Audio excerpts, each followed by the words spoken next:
Listen. Yo. Ladies and gentlemen, welcome back to PBZ TV, the show where we talk about the culture, movies, TVs, games, sports, headlines of all sorts, and we're back in the studio again, and it's late, so we're going to be fuzzy-brained. Tom, how are you? I've got fuzzy brains. You got fuzzy brains? Nah, I'm joking. I'm absolutely tippity top of my shape. Tippity top of the My shape. shape? See, Yeah, I'm this fuzzy guy brain. fucked up. Did lines before. Actually, no, if we did lines, we'd be more on point. Yeah, we were like, today. Some of them making me. Yeah. But no, we got some good talking points for the rest of the pod today. Yeah, there's a lot going on in a lot of different spaces. So Yeah. we've got gaming, we've got movies, we've got TV. Yep. We got sport And sport. and We're tech. covering the whole gamut tonight. Tech. The only Yeah. thing we ain't got on the usual is basketball. Yeah, I know the last few episodes have been like a lot of debates and opinion, but this is like we got some news to go through, people. Yeah, and we're gonna debate them. Maybe, I don't know. We'll master those debates. Let's get into it. Where shall we start? I think, should we start on gaming? Yeah, I think that's what I've got on here. Way to give the game away, asshole. We're going with the laptop angle. We're gonna pull some stuff up this time, just so we have actual reference material. Because at first we were like, oh, do you have things in your shot for a podcast? And we were like, screw it, it's our show, we do what we want. Yeah, we just go off what we remember. But maybe we can, I This will can help. read specific. Well, We the can first thing is, can I read? And then the second point, I can read something from a source. Yeah, let us know. We're not what just you think making about things up. Tom's reading. No, don't. I'm going to look Please. forward to you reading everything aloud. And then Today, Junior. Yeah, it's gonna be a lot of that. Please have mercy on my reading. Well, I want to start on an exciting gaming announcement, which is the new Fable. Now, Fable is an OG RPG came out on the original 360, I do believe, Yes. and ironically, not a game I ever actually played at the time. Me. But I knew it was like one of the good ones. Yeah, it must be a good one because I got an Xbox 360 quite late. I was a PS3 boy and then it broke, so I went to Xbox 360. But it was one of the packages like there was like multi-game package, and it was like, here's Fable, here's Halo, here's Gears of War. Uno. I have Uno. I didn't have Uno. I have the oldest Xbox known to man. You have Uno. But yeah, Fable was one of them, and I was like, I'm not playing it, even though it came free and I could have played it. I wouldn't really class you an RPG guy though, or like a story game guy, unless it's like a Spider-Man. Yeah. I think it. You don't just play random fantasy games. Nah, it has to. I don't know what. Maybe it's just. I don't know. I think it. Have you ever thought about playing The Witcher? Have you ever been Witcher curious? Yeah, I've seen clips actually of that, and to be fair, it took me 2 times before I actually managed to really get into it, and then it became one of my favorite games of all time. But there's a couple games, right? Just not go off on a tangent here, but that I feel too late now that I can't play it. Like God of War, The Witcher.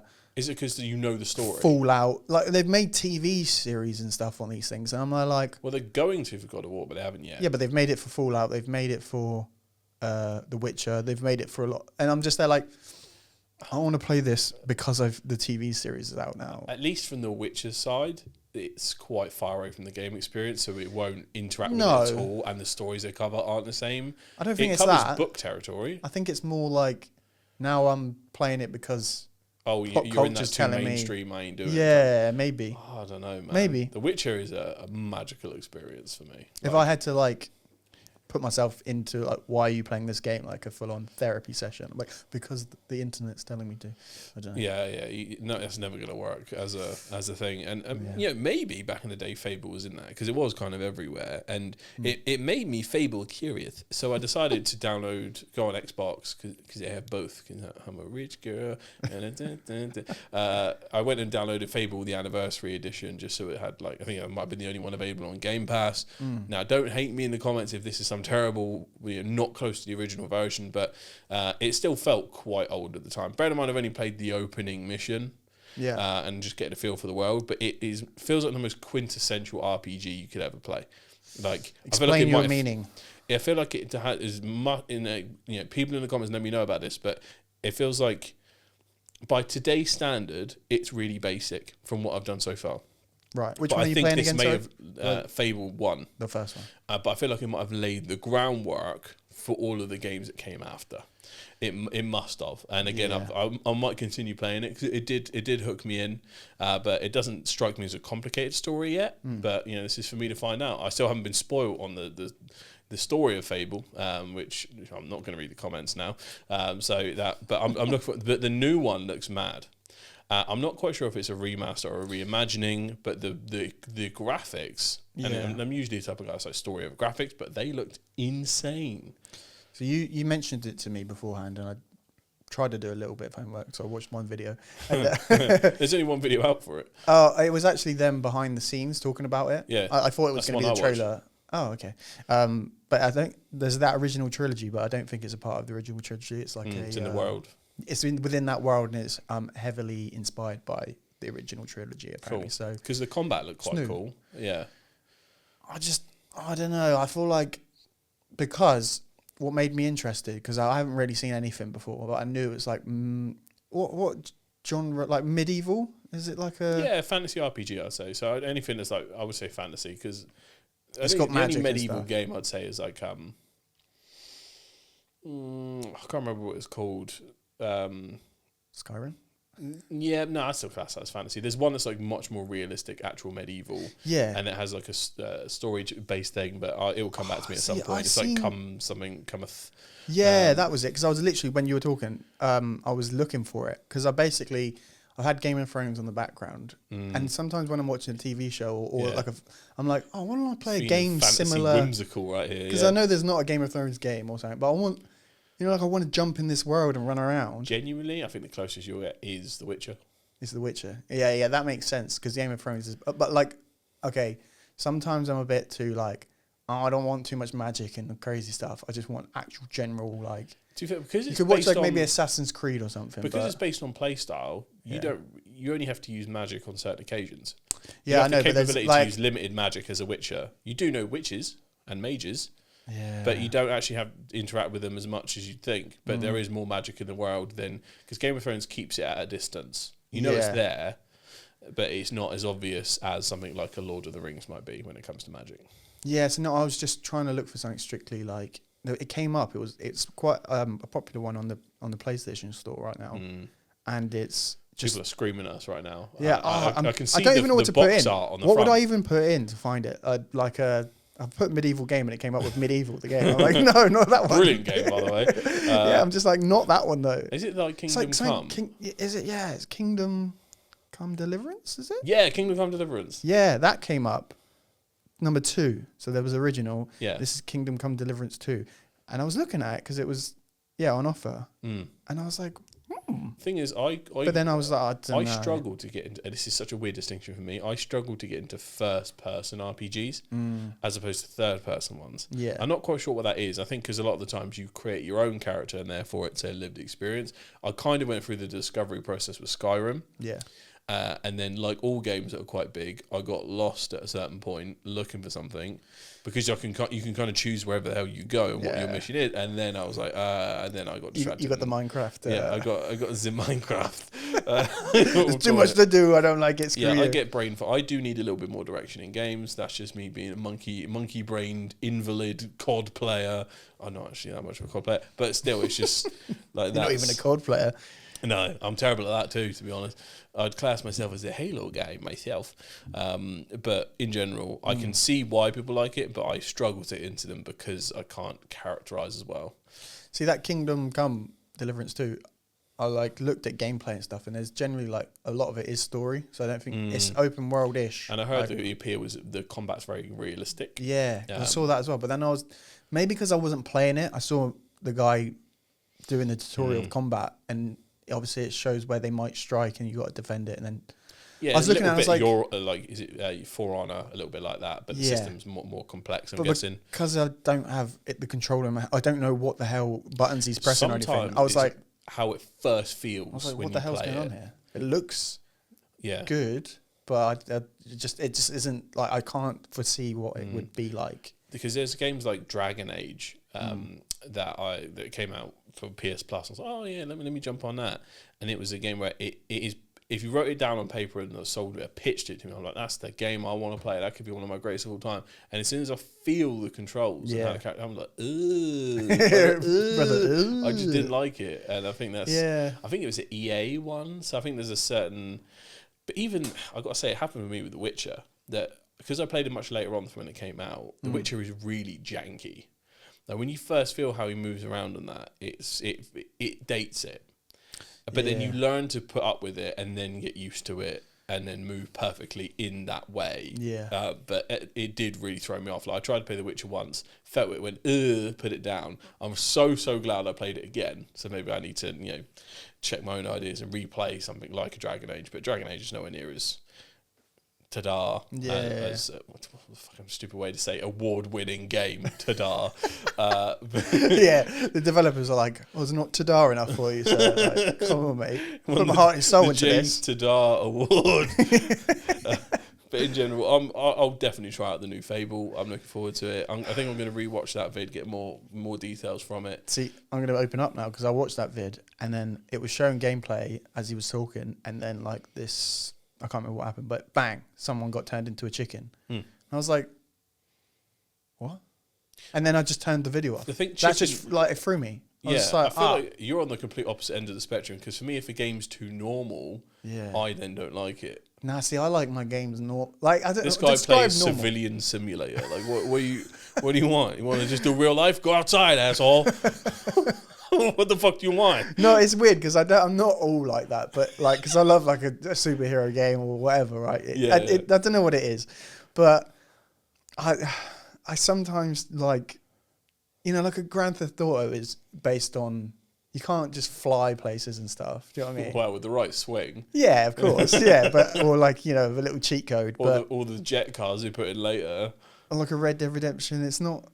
To be fair, so much like it's based more on real life. The word, but for you, is grounded. Probably. Yeah. It needs to be a grounded story, even if it is a superhero one. Yeah. There's like elements of realism that keep you grounded, but if it ends up being too fantasy, you can't grip onto anything to get latched in. Sometimes if it is full fantasy, I know what I'm getting, so I'm not going to be fooled with it. Okay, you've got to be in the mood for it, yeah. Do you know what I mean? Yeah, but what was I going to say then? Like, sometimes I just don't want to be caught off guard with it. Like, what the hell?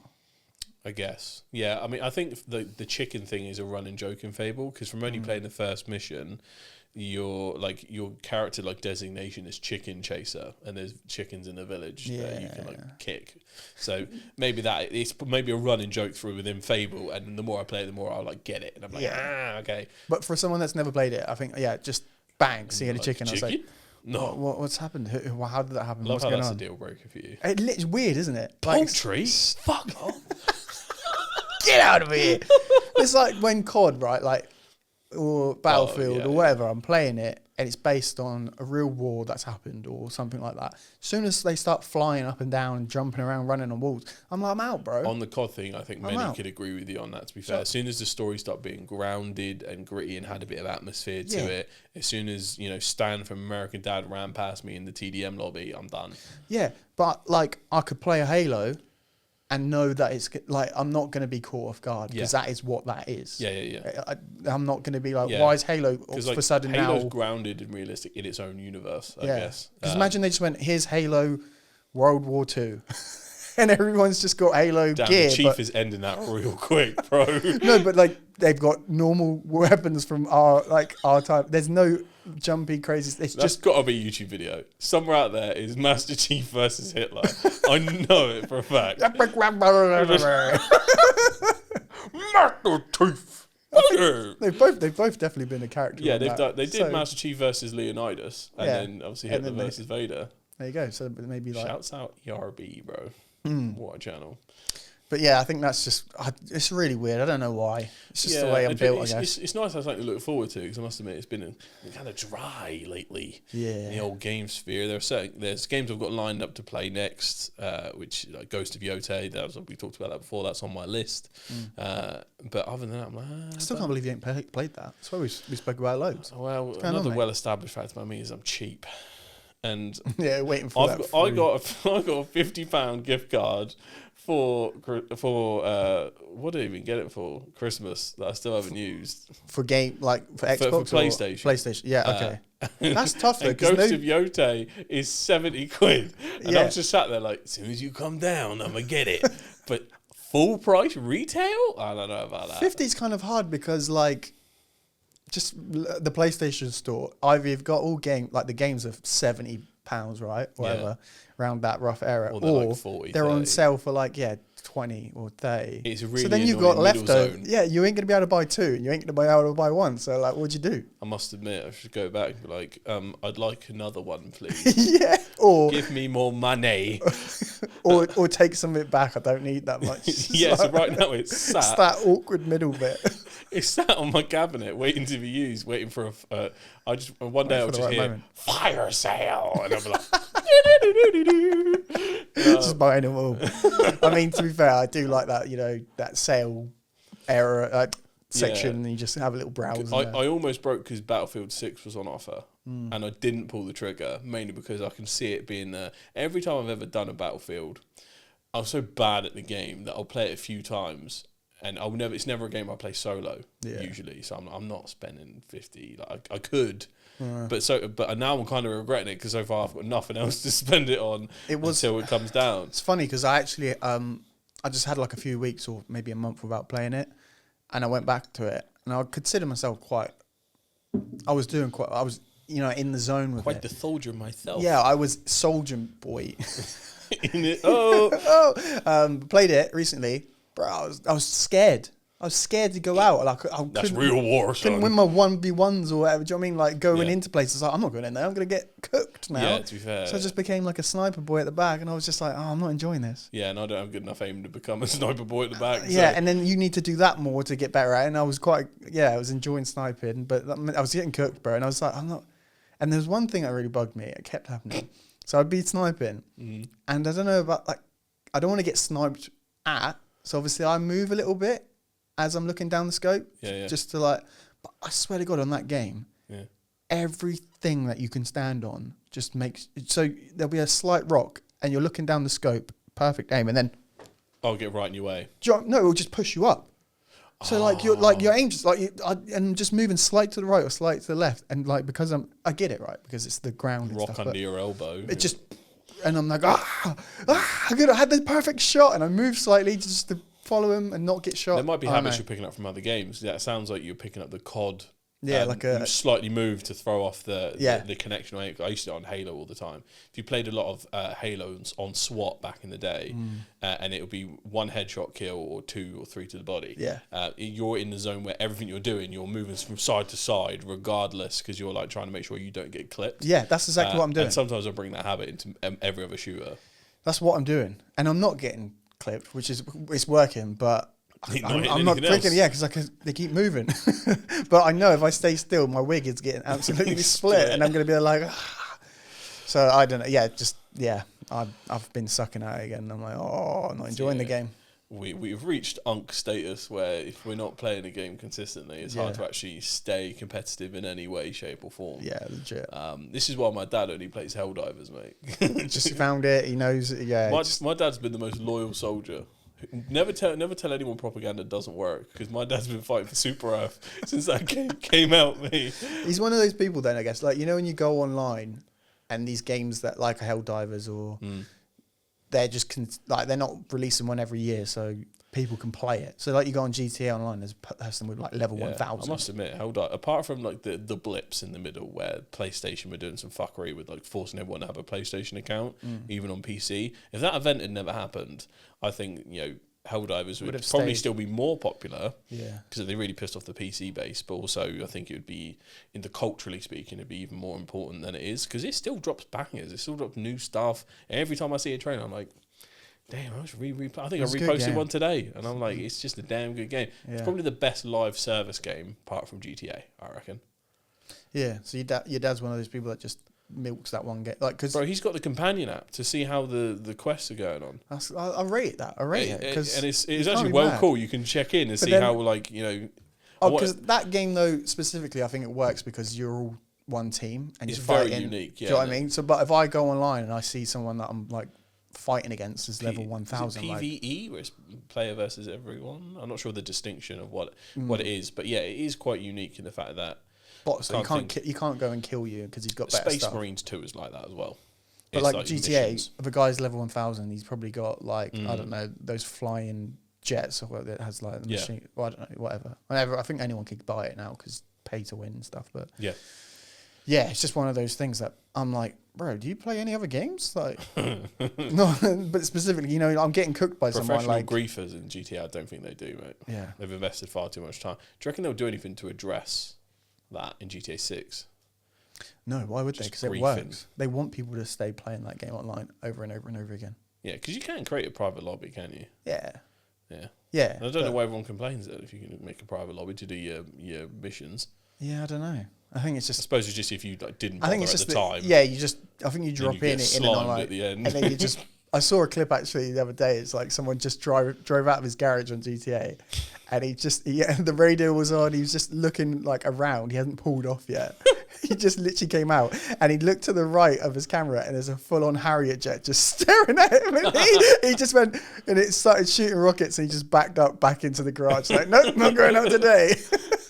Surprised he managed to dodge, mate. There's so many, I think the guy missed, but still. As soon as you bring those like jet bikes and things, and they're like ridiculously fast, and like this guy's probably bored and just playing the follow the traffic light game, and then he's just getting griefed by a flying jet. It's actually devious work. Yeah, it's devious work. Sneaky people. Sneaky indeed. But speaking of devious work, the new series from Star Wars. Yeah, Darth Maul. He's getting his own show, everybody, and it looks sick. I gotta say, it looks good. We're all a big fan here of the animated Clone Wars series. I've never seen it, but yeah. What? What are you talking about? See, this is the thing. I thought have you only ever seen the 2003 animated one? Because we talked about that the other day. Yeah, no, I haven't seen it though. Were you just pretending you knew what the fuck I was talking about? I know what you're talking about. I've never seen it. I've seen clips of stuff. You need to see it. That animated series adds so much context to why Anakin kicks off in the third one about not making Master. Yeah, see, that's what's missing a lot in the film. So much sense. Excuse me, Siri, were you invited? Yeah, it pulled up why Anakin or something. I was like, oh, okay. Siri, pull that shit up. But it's really good. See, I know. And you've been asked to watch it too many times, you'll never watch it. No, I think it's just I didn't watch it as a kid, so I missed that point. But it came out later on for us, though. We were older when it came out. Yeah, and I think I was just like, I don't want to watch a cartoon about Star Wars when I've got real Star Wars at home. I don't know. Do you know what I mean? Yeah, the real Star Wars we have at home is fucking dog shit, though. So, how dare you talk about Jar Jar like that? I wouldn't even talk about Jar Jar. I was talking about the new ones. No, I'm just the prequel time. I think Jar Jar's the real Sith. He is. We've spoken. I love that theory. Yeah, if that was true, I'd love that. I hope they make that canon one day. Yeah, but going back to the Clone Wars, right? Is that? Yeah. So it looks like it's done in the Clone Wars 3D style. Yeah. But from what I can assume, Maul's being chased by Inquisitors through this, so I assume it's post Order 66 Darth Maul in terms of what he does. So he so it's at the same time as like from the games, so like Cal Kestis is running away, for instance. Yeah, after the series, then right. So like after he comes back in the series prequel, so it's just quite interesting. I want to see where it goes. And the guy that plays Maul is one of the biggest like Star Wars fans in the world. Is it the same guy that voiced him in the series? Yeah. It sounds like him. In the movies or the series? In the series, yes. Not in the movies, no. Kenobi! Yeah, he's that guy. A really good voice actor. So good. And he's just really passionate about the role. So he's usually very involved with the writing and things. He's one of those, he's like the guy that plays Superman. He sticks up for the character and keeps it very true. Like this is how he should be portrayed, etc. Right? So I'm interested to see where it goes, because like there was some people didn't like very much how he was in the Clone Wars. Mainly his brother. And that whole dynamic, Savage Opress is his brother's name. It's just a green version of him. He's much bigger. So it goes in. Like there's like Sith Witch that like brings in back. You can do that though with animated things, though, can't you? You can go a bit deeper because you don't need to. Well, it brings in a lot of the. It's a series more anything actually. Like, yeah, but again, this is like my eternal bias towards live action things, because they didn't actually do too much. That they've spent way more money on the live action ones. They could have made some of that real, but it's the lore they dive into. It's like, there are other people besides Palpatine that know how to use the dark side, and that's used in different ways and in different cultures. The dark side and the Force in general is interpreted and used in different ways. Like in that culture where like Maul and that are from, they're like a whole series of Sith, witches that keep the whole thing going. I think it was his mum. I can't quite remember, folks, but it's just really interesting. It dives a lot into the Force lore and makes you think about a lot more stuff as opposed to, I don't know what the main ones really do. Sell merch, I guess. Basically they don't want to add too many characters because then it gets confusing. You can tell the Clone Wars for like true Star Wars nerds. Yeah. Which maybe that's why I've need love. Never seen it. I would say I am. Something. I never watched it as a kid. I did have this theory actually, staying on Darth Maul, and I don't know where I got it from, but I think it was just must have been honestly about 5 or 6, whatever. Yeah. Whenever that came out, but because Anakin's dad isn't ever like he's referenced slightly like and the father, in the Phantom Menace, and she was like he wasn't around or something like that. I can't remember what she says now. For some reason, little me took that as Darth Maul's Anakin's dad. Which I get obviously now could never a whole different species. But but I thought that's where he got his power. As a kid, I can see that you'd want it because that is I never questioned that open thread, but then again, in the world of Star Wars, the species thing, parental things don't matter as much, apart from obviously Palpatine and Rey. But midichlorians can appear within anyone. Yeah, that's the Force will just bless random people, so it's not much of a hereditary. Wasn't paying attention to that as a kid, but do you know what I mean? I was like, who's his dad? Like coming up in universe, and then when it must be someone that knows the powers. Do you know what I mean? So the tale of Darth Plagueis. So then I went, Darth Maul. It's his dad. Seems legit. Yeah, put 2 and 2, made 66. I'm now just picturing Maul in like Maury or something. It's like, you are not the father. He does the fucking backflip. Woo! Spins his Springer. Celebrating the fuck out of that shit. Yeah, and there's what's the guy with the big nose? I knew it. The really not Jewish slave driver that they do. So insane, bro. Maybe he's the dad. I can't believe I don't know his name. We've done this before. We've had this exact moment on the pod where we've gone, what's his name? And it Greedo. No, it's not Greedo. We have to rename this the Amnesia Boys podcast, mate. Oh, that's a great... We could definitely just... Don't take that. We could definitely spin it off that way because we had... You want to watch two guys forget stuff for 2 hours? Yeah, imagine we keep doing this until we're like... If we make it... Talk about future-proofing, mate. No, just 90-year-old us. I'm already banking on the dementia to kick in. And we're just redoing the old pods because we forgot about it. We're just talking. We think you remember Star Wars? Oh, yeah. Oh, that's great. I remember Darth Maul. I think he's Anakin's dad. And then I forget. Whoa. Yeah, whoa. That could be... fucking well out to do that, boys. But when you sent me the link, obviously... Because I haven't watched it, I know it's great and stuff, and then it's similar to the Fable thing again, where I clicked on it and it obviously had Darth Maul's voice and it didn't show anything. It was just all black screen, and then he came out with like a cable. So I can't remember now. Don't quote me, but you couldn't see him. I was like, oh my god, it's a live action Darth Maul film about after. I think live action would be pretty cool. And then it was the anime, and I was like. Yeah, because because I knew it was going to still be good. I was like, okay, I'm still interested, but. I was just a bit like... The Clone Wars must be canon because they are Disney affiliated things. Yeah, right? They are, yeah. And basically what happened, after Obi-Wan cut him in half, the big hole he falls down, there's loads of like junk tech at the bottom of it. So he starts stitching himself back. Yeah, essentially he just builds himself some spider legs and his long-lost brother finds him based on a vision from these Sith witches. And that's how he kind of regains his sanity back and then basically tries to take the Emperor down.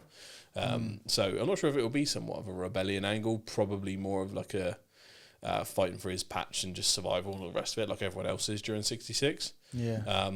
But they could give us some real cool stuff in that. I'd love he never appears in the later ones, right? He does. He's in Solo film. Is he? Yeah.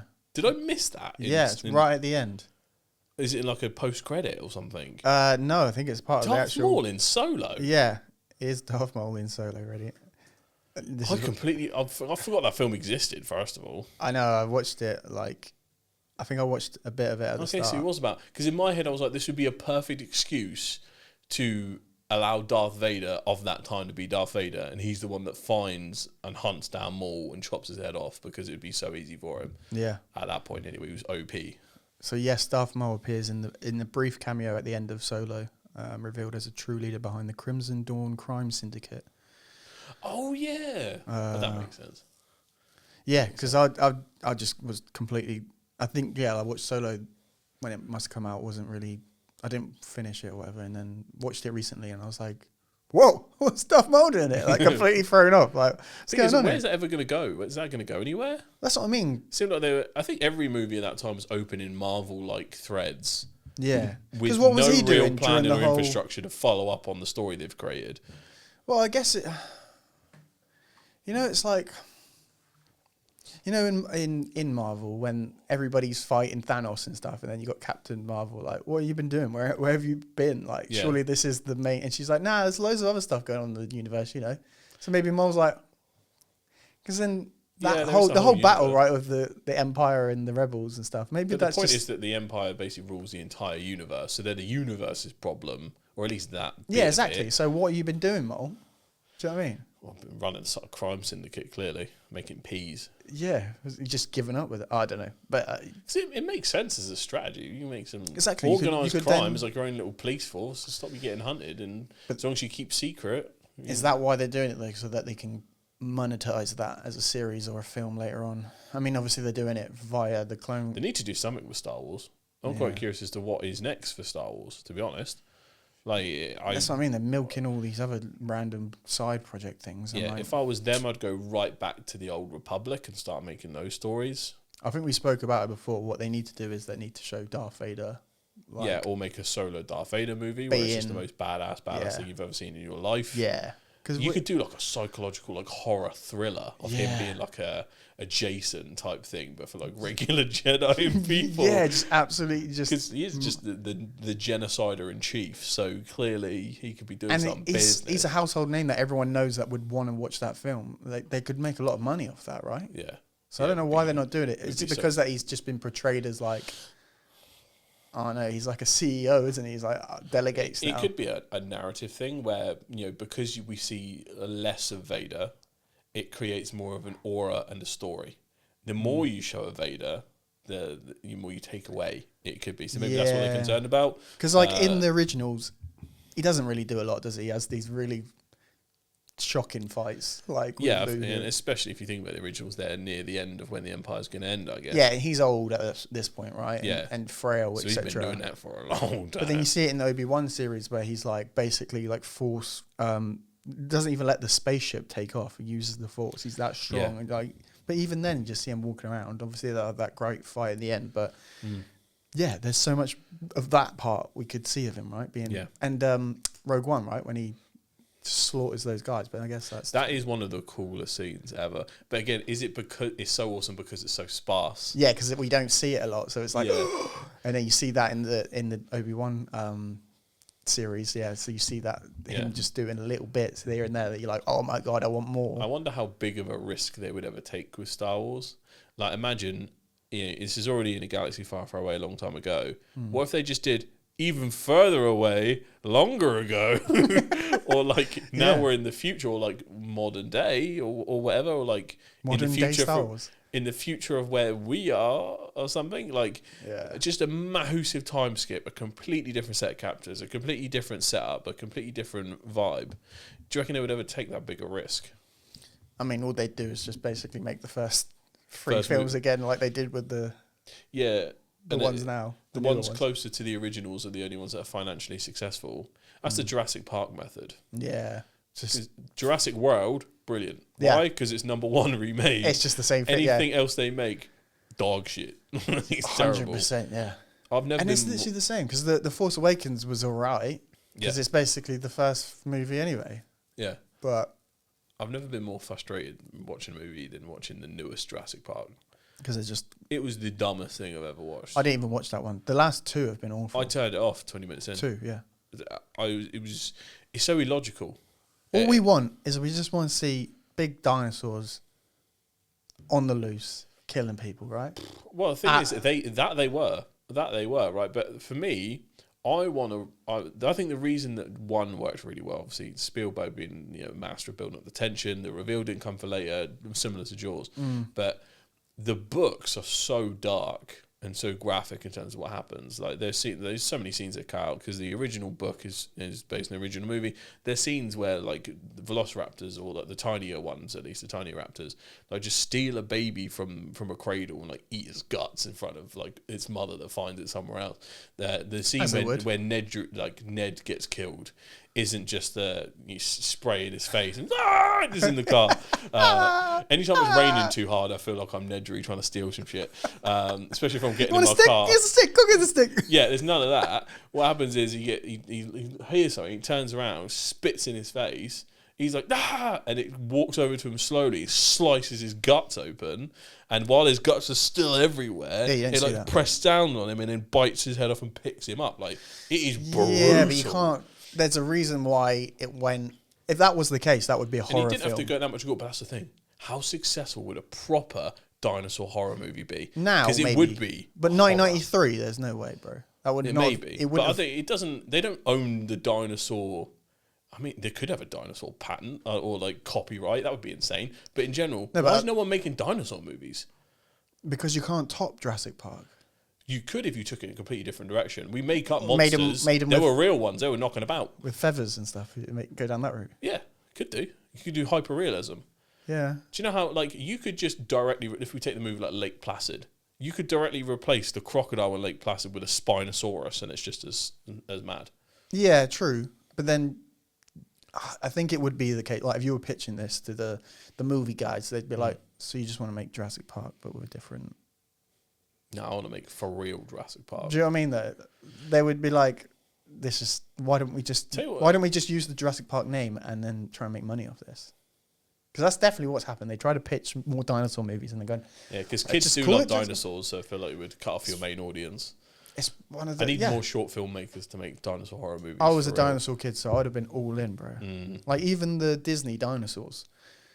Great. That was ahead of its time. That was really great movie, right? So good. And The Land Before Time, like they weren't Jurassic Park, but they were still dinosaurs. So you're still in. Yeah, we're in a lack of dinosaur franchises right now. Because you can't out Jurassic Park. But that's if you play Jurassic Park's game. Oh, that's good.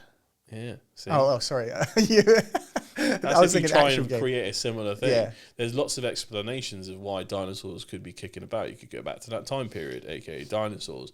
They could be, if you make them in a lab, you're just going to follow the Jurassic Park thing. Is it because Jurassic Park has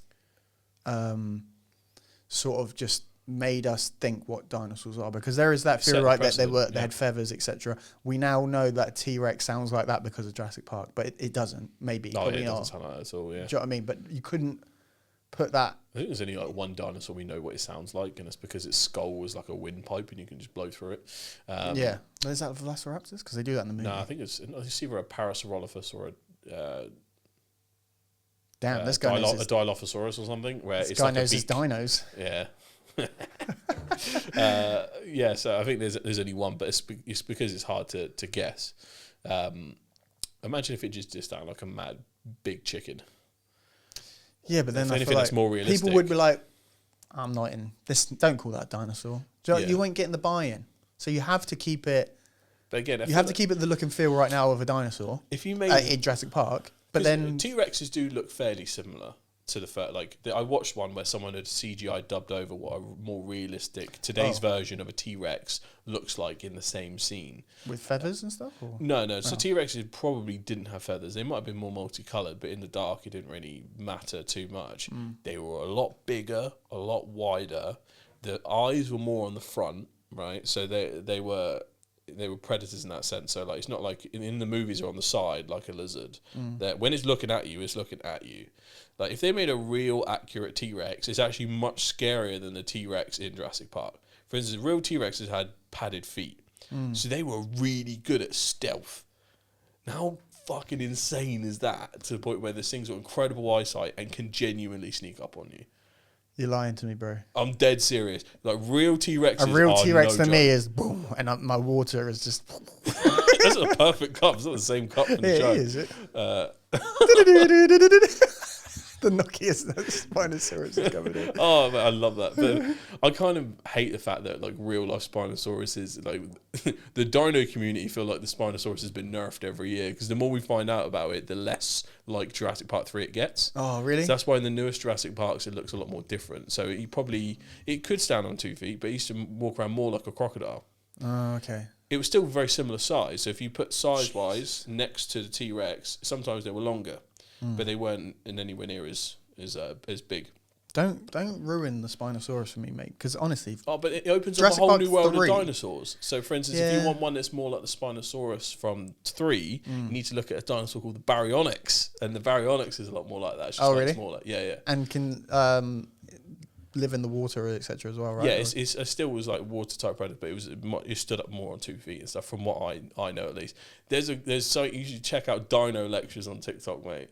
The guy who goes on VR chat as different dinosaurs and will do these lectures. I'm locked the fuck in. I'm like, hold up, what you talking about? The Dilophosaurus did that, bro. That's crazy. But yeah, there's so many cool dinosaurs, man. It's a whole new world out there, dog. What was it as a kid? Like, you were a dino kid, you were a cars kid? Yeah, you can and you were a space kid, I think it was. They're the 3. I went through a space phase, but a dinosaur. No, but I think that's like this is all you it's like you're one of these 3. Yeah, it's like choosing your first Pokemon character. It's like you just automatically fall into one of these as a kid. Yeah. Like, you were a dino kid, you were a cars kid, or you were an astronaut / space. Dino kid all the way, for sure. 100%. And it's always basically just an autism spectrum throughout the whole thing. Yeah, but no, like, people that are into cars and stuff, like, it's because of that. Like, they just went. I've never been into cars, so I'll never go that. And then space. I think it depends on who your parents are, though, because like it's hard for a kid to know about cars fully compared to how simple dinosaurs are to take in. Depends on how old you get. And, if you're. Yeah. Do you think if we were a bit younger and then Cars came out, we'd be more of Cars kids because the film? Yeah, I feel like that's a generational movie, bro. Let us know if Cars got you into cars. Yeah. Or, because definitely Jurassic Park / Dinosaurs / Land Before Time, that made me a dino kid because of the pop culture at the time. Space? What? I think space sometimes as a concept is far too vast and large. Is it like Star Wars? Grasp in the same way, and it could cause it's much more of an infinite well to dive into in terms of knowledge, but it does feel something that's way more advanced. Yeah, you could be into astronauts. I feel like that's what happens. You're into astronauts and space, like the moon. Stuff. Yeah, you see the moon, aliens, but as soon as you get into real space, you got to be. You're not going into certain type of smarts. You feel me? You ain't doing that as a. I'm talking like what made the astronaut kids into space, whatever the. Usually just be the books. Like I can see the space book I used to read. I can see it. Pluto was a planet back then. Back in my day. All this woke nonsense when Pluto was a planet. So it's certain beefs on that, but like there's so many new stuff that's come out with dinosaurs that's insane as well. Do you know velociraptors are not that size? How big were they? Oh, they're tiny, weren't they? Yeah. So the tiny ones you see in the beginning of like Lost World are real velociraptor size. They were overpowered as hell in that film. Yeah, there was loads of it, but then I think they did hunt like that. Well, they only ate the ground, there is an American raptor called Utah raptor that was basically the same size, I think. So they actually took the design of Utah raptor and for some reason called it velociraptor. But again, there's a lot of stuff they didn't know back then. But the whole thing about Jurassic Park is that it wasn't even like a lot of the dinosaurs aren't from the Jurassic period, right? Yeah, and that's the in-universe thingy. Like they might have seen the real design, thought they weren't scary enough, made them scarier, or because they had to crossbreed with something or another. And then what? Yeah, because what? That's the explanation in the book also. What period are they actually from? Most of the dinosaurs. Well, some of them. Oh god, they're all from different. They're all different eras. It would be Cretaceous, Jurassic, all of them. I guess Cretaceous Park doesn't have the same ring as Jurassic Park, does it? Let's be honest. I mean, if it had come first, who knew? Maybe. You've got Cretaceous, Jurassic. Come on, Mr. Dino Man. Listen, it's the dinosaurs, not the time. What? As soon as you say one, I'm like, oh yeah, that's the one. Welcome back to the Amnesia podcast. Errors of headlines dinosaurs. of all sorts, headlines of all sorts, headlines of all sorts. He's stuck in a loop. Broken. Sorry, I'm just going to have to reset James over here. There's 3 dinosaur periods. There's the Triassic Triassic that period. Was it. There's the Jurassic and the Cretaceous period. Yeah. And then there's I think it goes deeper, but like the main three. Yeah, and even, obviously everyone's going to focus on predators, but you can get real cool with the herbivores, mate. An ankylosaur is fucking badass. It's the only dinosaur of that period to ever be confirmed without a single bite or penetrative bite from a T-Rex because its armor was too strong. So ankylosaurs meant work, mate. Damn. There was more evidence of T-Rexes getting their shit rocked by an ankylosaur than the other way around. Oh, that's gangster. Shit is just moving tanks. Yeah, and it eats grass. Yeah. What ball of move. Fucking love dinosaurs, bro. That is cool. If anyone is anyone actual paleontologist, drop in the comments and come on the show. Yeah, I'd be down. We've got many of them in the audience right now. There's just one. Oh, that's me. Yeah, like, is he talking to me? Yes, we will. Come on the show. Let's have you on. Boy. We It would be cool to have any expert from anywhere. Come on, I guess. Just blow our minds because we're the guys that think rocks made the phones, and we're like, people hate us for that. Yeah, we're like, whoa, it's impressive, all right. Why are you booing us? We're right. Like, I think it's because other people have had the take. But I just want to say, there's nothing original in this world anymore. No, there's no original take, and it is impressive. We're all learning. If you got sent back in time, you wouldn't know how to do anything, but maybe be able to cook in the wild. That's all you got. Yeah. And you'd have trivia that they wouldn't believe. Yeah, because do you know what? There's something we did speak about just before the show, but I'm going to quickly mention it. The uncontacted tribes in the Amazon. Yeah. The dude that goes out there is a lot. He's just come back and he's doing a lot of podcasts. He may not return the next time. But yeah, it just shows like them, because they are literally in our time, and they're running around with like 6-foot bows, which is quite impressive, and like 7-foot arrows. But they're literally just big ass arrow. Rope for belt. They don't wear any clothes really. Like, bro, why have they not got iPhones? Because they ain't from rocks and that. I don't know what I'm trying to say here, but do you know what I mean? It shows like that would be you without the Einsteins and etc. of the world. You'd have a rope for a belt. That's if you could make a rope. I don't know how to make a rope. Isn't it bindings of like... If you find vines that are strong enough. I could do it on a game. Where the hell do you find vines? Here we go. We could just go back to Minecraft here, mate. Like we're stuck. How do you make a diamond sword? I don't know. But yeah. But it's pretty. Like, I've always like wanted to get. I went down the rabbit hole the other day of Asian mysteries and like supernatural. So like China, Malaysia, and Japan, all that stuff, and all their different superstitions and stuff. Dude, that is such a rabbit hole.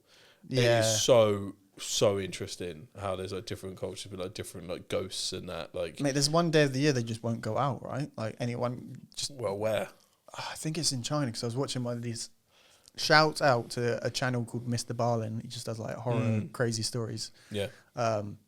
But he did. Yeah, there was one where this guy was on a bus. He was just the only person on the bus. Like, where the hell is everybody? And freaking out. Who was driving the bus? The bus driver. It was just him, them two. But like, brave bus driver. Yeah, and then he's seen from the reflection of a picture he took speaking to a friend. Like, oh, why am I the only one on the bus? Took a selfie. Ghost in the background. And that's the reason they don't go out, because the ghosts come out that day. I can't remember what it is. Please let us know. Yeah. But there's a specific part, I think, in China, where they, like, the dead walk around, so no one goes outside. Oh, kind of like Mexico, Dia de los Muertos, that kind of thing. Yeah. Yeah. But he went out and look that up, bro. Let's see what that is, because I remember that I was watching ones on like Japanese myths and legends, which the Japanese ghosts are the creepiest ghosts by far. There's something about ghost women that are the most creepy thing on earth. It's just the fucking worst, like the ring girl type beat and all this. Like all of them are like that. There's one called like I'm going to butcher the pronunciation, but the Ichino Onna or something, where it would be a lady that wears a mask basically, and you'll like encounter her in like an alleyway or something, and she'll ask if she's pretty. And you say, yeah. And she takes her mask off and she's got like a face cut from like here to here. And you have to like, if you react in any way, she'll just like fucking murder you to death. And she runs inhuman speeds and all this shit. And they did like a fake mockumentary on it. Yeah. And they make some scary short films, mate. It's so mad. It freaked me out. Yeah. We spoke about this before, and it was something I remember you being really scared of. It was like the emotionless person. I tried to. Oh yeah, what, the animatronic? What do you mean? The short the short story where there was like that emotionless face thing, the person they brought into the hospital that killed a bunch of people and all this, and it was a creepypasta. Yeah, that was on Reddit. Brother, I swear to God, someone or maybe one Us day. later. Yeah. No, but I tried to speak about this on a previous pod, and you were like, "I have no idea what you're on about." You barely remembered it there. Yeah. There was that one thing that one time. No, I said it like that. I'm pretty sure I said the emotionless lady. She's Japanese or like. Tell you what, it might. And might you have were like, refreshed my memory because I went down that rabbit hole recently. Okay, I gotta say, because you were like, "Nah, dog." Because there's plenty of really good creepypasta, like the Russian sleep experiment. Like that's just yeah. So that's is that just real a or not? creepypasta. No, Yeah, I thought so. Like that, even like like the picture of that really like creepy thing was like that. Apparently that was just like some kind of like Halloween decoration from a store that someone had like photoshopped a little bit. What? And it kind of ruined the whole thing. But it was really well written story that can like create culture that much. Is it because you think that sounds like it could be a thing? Like if you literally kept someone awake for that long. It's one of those things where we don't actually know the answer to that because sleep deprivation is classed as torture. Do you want me to see how long an average human could stay awake for? I'm guessing it's not long, probably like 2-3 days. Yeah, because what was it in that Russian? It was like I don't know. I think it was a week, and they used some special gas to make sure you couldn't sleep. Yeah. Which I'm like, that doesn't exist. But at the time, reading it, it's like a 14-year-old. I was like, holy shit! They're like, damn, they did that. Those Russians Anytime are you crazy, put dog. Russian in front of anything, I'm like, they probably did that. Yeah, those Ruskies are crazy. Shouts out to the Ruskies out Shouts out to the Red Scare propaganda that makes me believe that they'll do anything. Yeah, but that was early internet. You got to, most of you just don't know what to. You're in, aren't you? Early internet rule number 1: the Ruskies did it. But that Chinese, it was apparently the 15th day of the lunar. Something. It was something based on the lunar calendar. Yeah, it was a day that they celebrate. I think it was like the ghost. Yeah, I think it was one of the videos I watched was it was in the Philippines or Malaysia. I'm not quite sure either one. And they have their own version of basically elves in it that live in the forest. Okay. And it was fascinating because there was a guy that claimed that there was basically an elf lady that beckoned him. He went on national news telling the story as well. Like he went and did the media rounds, and was saying that he got invited to their realm basically because there's like a separate dimension but the gateways are within the woods. And he spent like a week with these people, and like they were trying to marry him off to the daughter or something, and he was like, it's not for me, but I appreciate it. And I was like, what a Chad, first of all. Apparently they're supposed to be like beautiful and angelic, like all elves are. And I was like, you've got beautiful elf women throwing themselves at you, and he's just like, I don't swing that way. Goddamn elfers. And he went Most on the news guys later, ever like what? Yeah, so why couldn't it be me? But apparently, because then another story was like there was a runner that went out who knows the path, who's run about a bunch of times. People know who's going on this run, and he just disappeared somewhere, which is like a really obvious path. And they sent out a whole search parties looking for him, and people could claim they heard his voice in the forest, but he's actually in this other dimension. And then they brought priests out to try and pull him back out of the dimension. And apparently he just went, I'm good here, I've got an elf wife and all. I am perfectly fine. Stop trying to bring me back. Don't worry about me. Yeah. So that was real. That was true. Apparently there was massive search party. They actually went out looking for him. When was this? Where was it? Philippines, I think. Okay. But it was fascinating. It's like a whole different world sometimes, though, is it? Because it's not the Western cultural world that we're used to. Yeah, we're very used to our superstitions and everything else. That sometimes that's why it was a whole rabbit hole. So this is just incredible because there's so much stuff that we're just not used to, or just assume that our version of elves is our version of elves, right? But I think the most interesting one was I think it was a mountain in either. I think it's in Russia or China or maybe in the border between them, and it's like cordoned off by the government completely. You are basically not allowed to go there. Yeah. But there are certain guides below the mountain itself that know the way in, and there's supposed to be entrances to this thing. It's supposed to be hollow inside, and inside lie beings of like quantum different levels, and the normal person cannot go in there. But there was one like scientist, I think he's European, that managed to talk his way into it after like weeks of spending with this guide. And there's like gates built in there, and the theory is that different precursor races are in there as like a genetic holding place for when big events in the world happen. It's like the gene game. Okay, when we pluck out an Atlantean, and then we'll restart them again. And if humans go bad, and they're in this eternal meditation state to be revived, to revamp that. Right? I was like, that sounds fascinating. But this guy, he recalls the whole thing. He's basically like getting mind attacked when he goes in there because his brain can't comprehend the dimensional things going on. I was there like, oh, this is sick. They got mammoths in there, you reckon? Yeah, that'd be pretty sick. Is that where they're getting them from? When they bring them back? Yeah, apparently. And apparently, a lot of like because there's like drawings and like statues of these different things, and apparently the deeper you go in it, the more things get people with big heads and small bodies, and I was like, it's such a Rogan tangent. That was a would you rather, yeah. Yeah, it's definitely just they got him high and just put him in this cave and freaked him out. Like that. But apparently, obviously, this guy came as a scientist looking, and it's a kind of, you can see documentary clips on it. I was like, if that was true, that'd be so cool. You go looking for something, you're gonna find something. When the government bans somewhere from you go in there, that's what fascinates me more. Like an Area 51 sort of thing. Yeah, and Antarctic. Like, why can't we go there? Yeah, that's true. There's a lot. What's going on there? And it's massive as well. I had a thought the other day. If there's anything that's more logical, if Atlanteans are real, I reckon they're in Antarctica. When it's sunk. If there's like an undiscovered race that are like water based, maybe they're really good with cold. Uncontacted Antarctic tribe. And Antarctic Atlanteans, yeah. And there's a reason you can't go there, and there's like a whole nother Wakanda-as country over there you can't go to. And I was like, that would be pretty cool. At this point, I'd watched too many of these videos, and I was like, the Atlanteans, they're in the ice. That's where they must be. They're definitely underwater, mate. It's just. I need some big mystery to be solved in my lifetime, or to be revealed. Whether it's aliens, wouldn't be phased because I think we spoke about our aliens real once, and if they were confirmed tomorrow, because I know they've. Even when like Trump was on one of the podcasts and before he became president again, they were mostly poking him like, "What did you know? Because you saw some stuff, didn't you? I saw that thing." Yeah. And he's basically going or asking people that worked in the CIA and the FBI and all sorts like, and these people go on there, they go, "Yeah, they're real." Yeah. If they came out tomorrow, they're real. You'd be like, that's cool. Yeah. Tomorrow's a new day. Because governments of all kind probably run unethical experiments all the time. Yeah. There must be secrets that are kept. If we're thinking about like, even the Stranger Things style scenario where the government are doing this madness and opening up all kinds of things, out of all the years the governments have been doing fuckeries, something have had to have worked. Like what?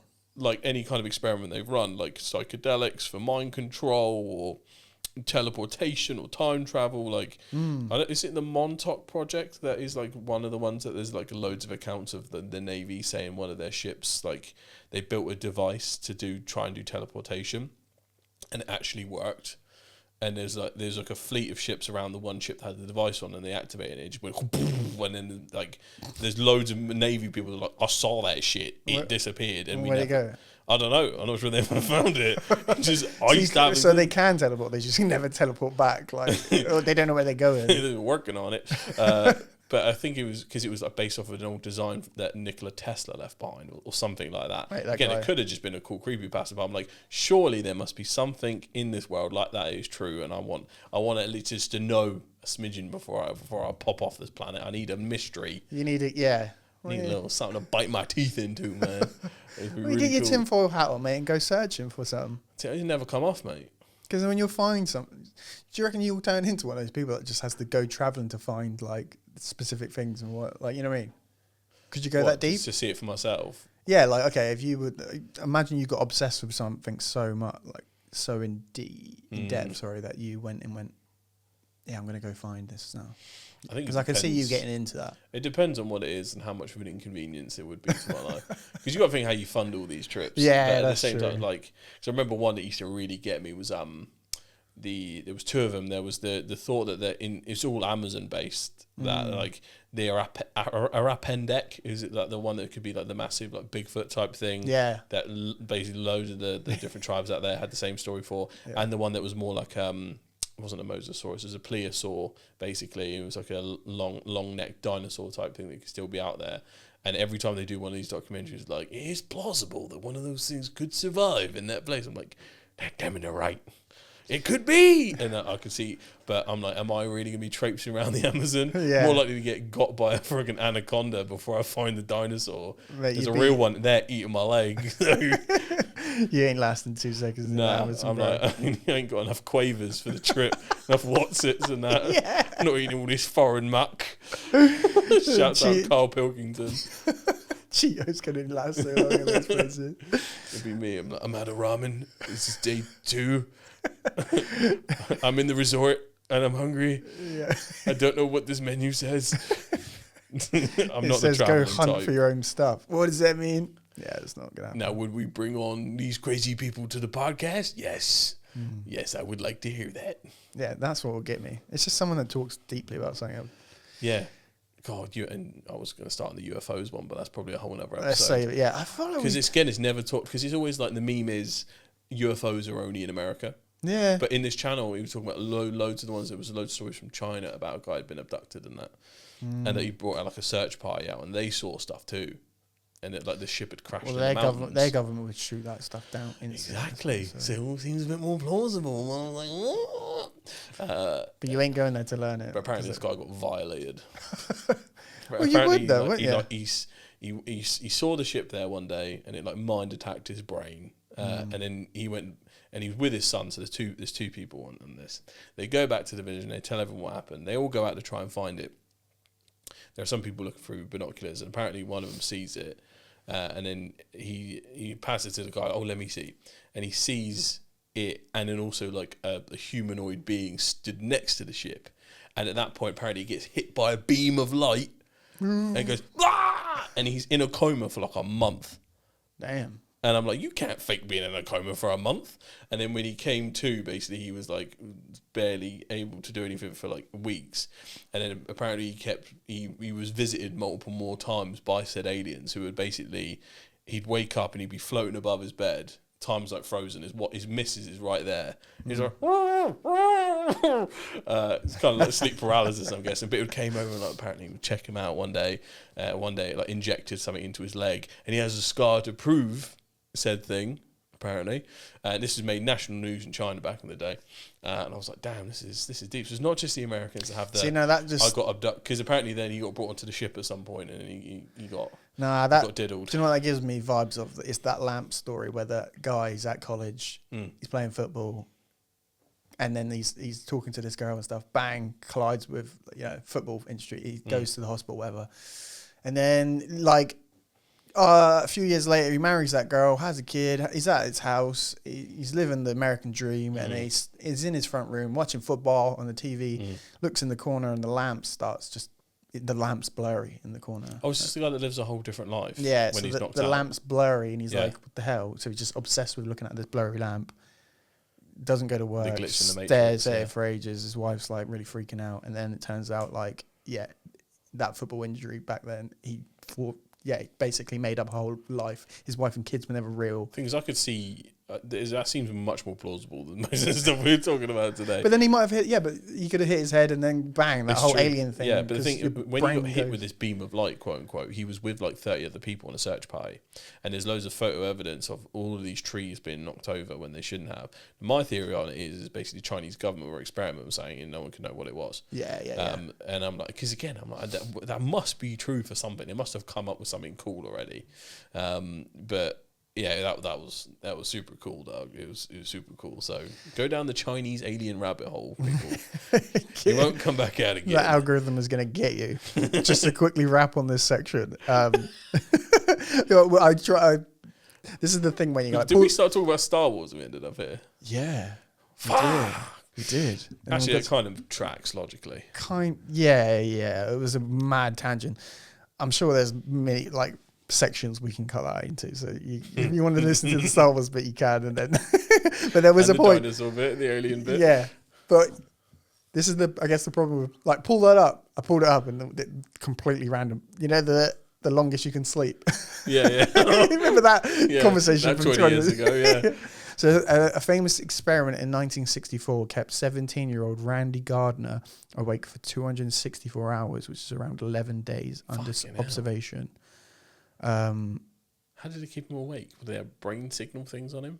Yeah, I'm not sure. That's torture. You guys. What effects did he? Yeah, Was he like brain dead now? Like, because that's the thing, right? You see a lot of these health experts go, sleep is the main one. You don't get enough sleep. That's your health just going. yeah. So apparently, he had a lot of mood changes. Became very volatile as the days went on. Later life insomnia, decades later.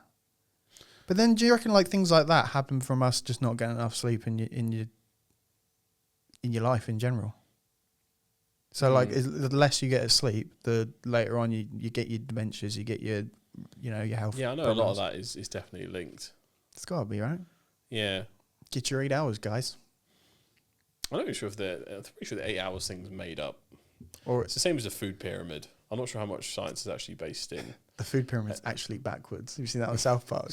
And then recently people Flip it upside down. It's upside down. Oh my God.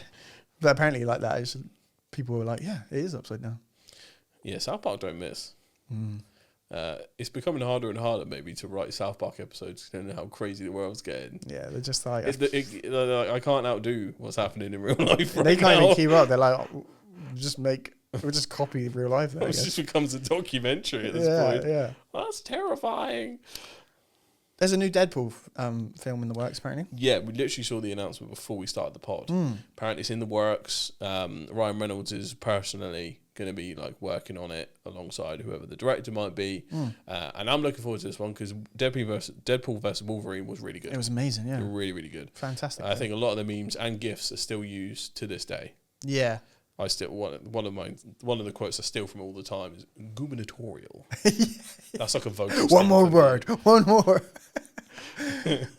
does it mean again? Because I remember actually. I don't know. Oh no, I remember googling it because I just remember. It sounds like school related. But that had so many moments in it, but again, I know he called himself Marvel Jesus and that a lot. But if you think about the timeline of things, he is the first one to properly connect to the X-Men side and the Avengers side of things. Yeah. And I think that will be important going forward. And I wonder how much of that we'll see in Doomsday now, because we know Cyclops is in that trailer. Yeah, which will be the first time that these are going to cross over, and how they coexist in the same world. Because there's a lot of things to explain. I know it happens in the comics a lot. That basically the excuse is mutant good, mutant bad, superhero good, which is fucking hilarious. Yeah, it just makes no sense, does it? But then again, racism doesn't make sense, folks. Really? Well, it makes perfect sense to me, actually. Yeah. No. So, yeah. Yeah, that'd be cool. Maybe because they are going to weave them into this whole Marvel stuff. But gubernatorial. Sorry. Oh, yeah. No, you can carry on. Gubernatorial.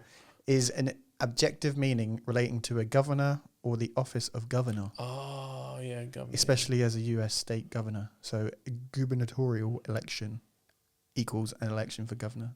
And it's a funny sounding word, so shout out to that. Gubernatorial. What was good? Do you reckon if they miss with Avengers Doomsday that Marvel was dead?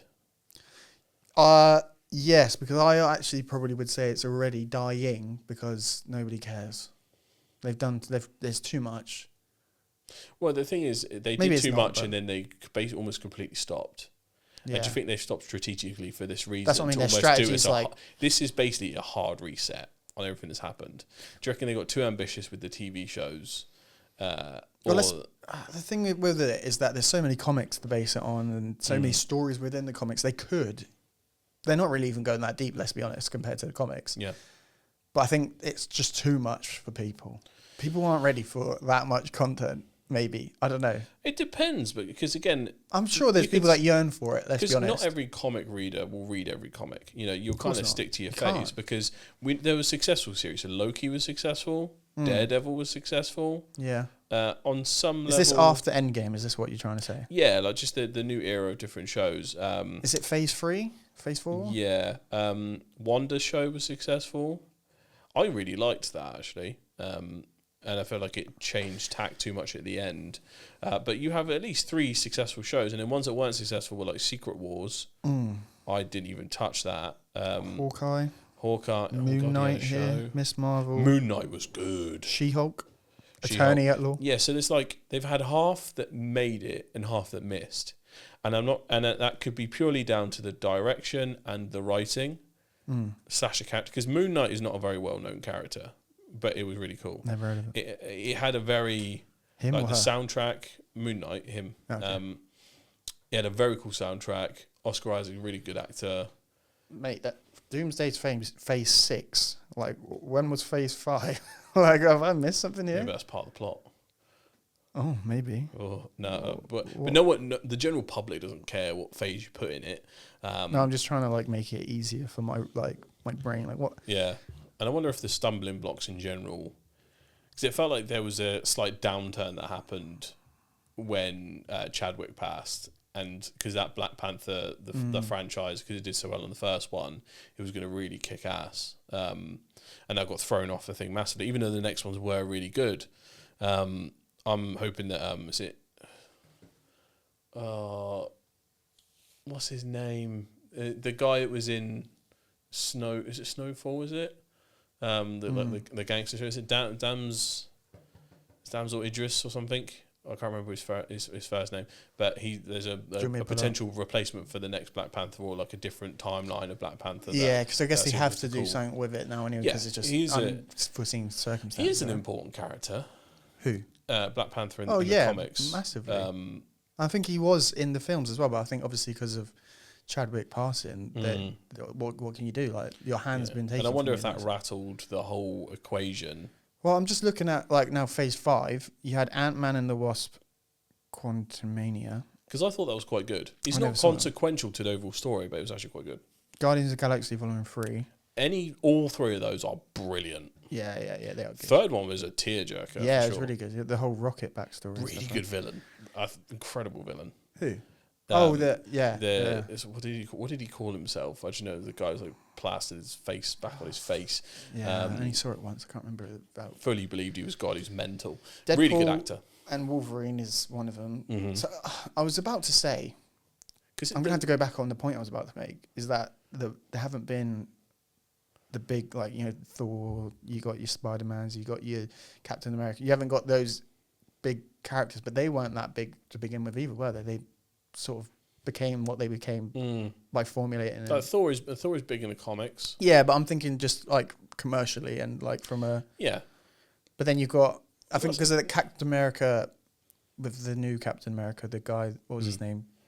Like Falcon. Oh yeah. And then Thunderbolts was really good actually as well. You know what? I'm such a fake fan. Really I haven't seen Thunderbolts. I haven't seen Fantastic Four. That's really good as well. Which is good, because I'm finally glad they did Fantastic Four. And I know a lot of people aren't saying it's the best movie in the world, but then I know it's not bad. I think it's different.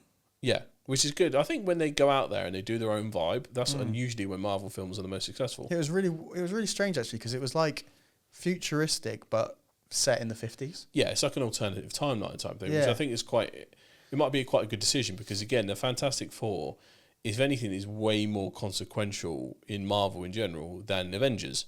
Avengers aren't a permanent group. They're called together when some shit's hitting the fan. But Fantastic Four are always out there dealing with it, and they often deal with very cosmic threats, which is a big thing in Marvel. And, you know, X-Men might be a little bit more boots on the ground type thing. So it's interesting how those dynamics are playing. So it might be that this next phase focuses way more on X-Men and Fantastic Four, because they have a lot more crossover. Yeah. And then Avengers get put to...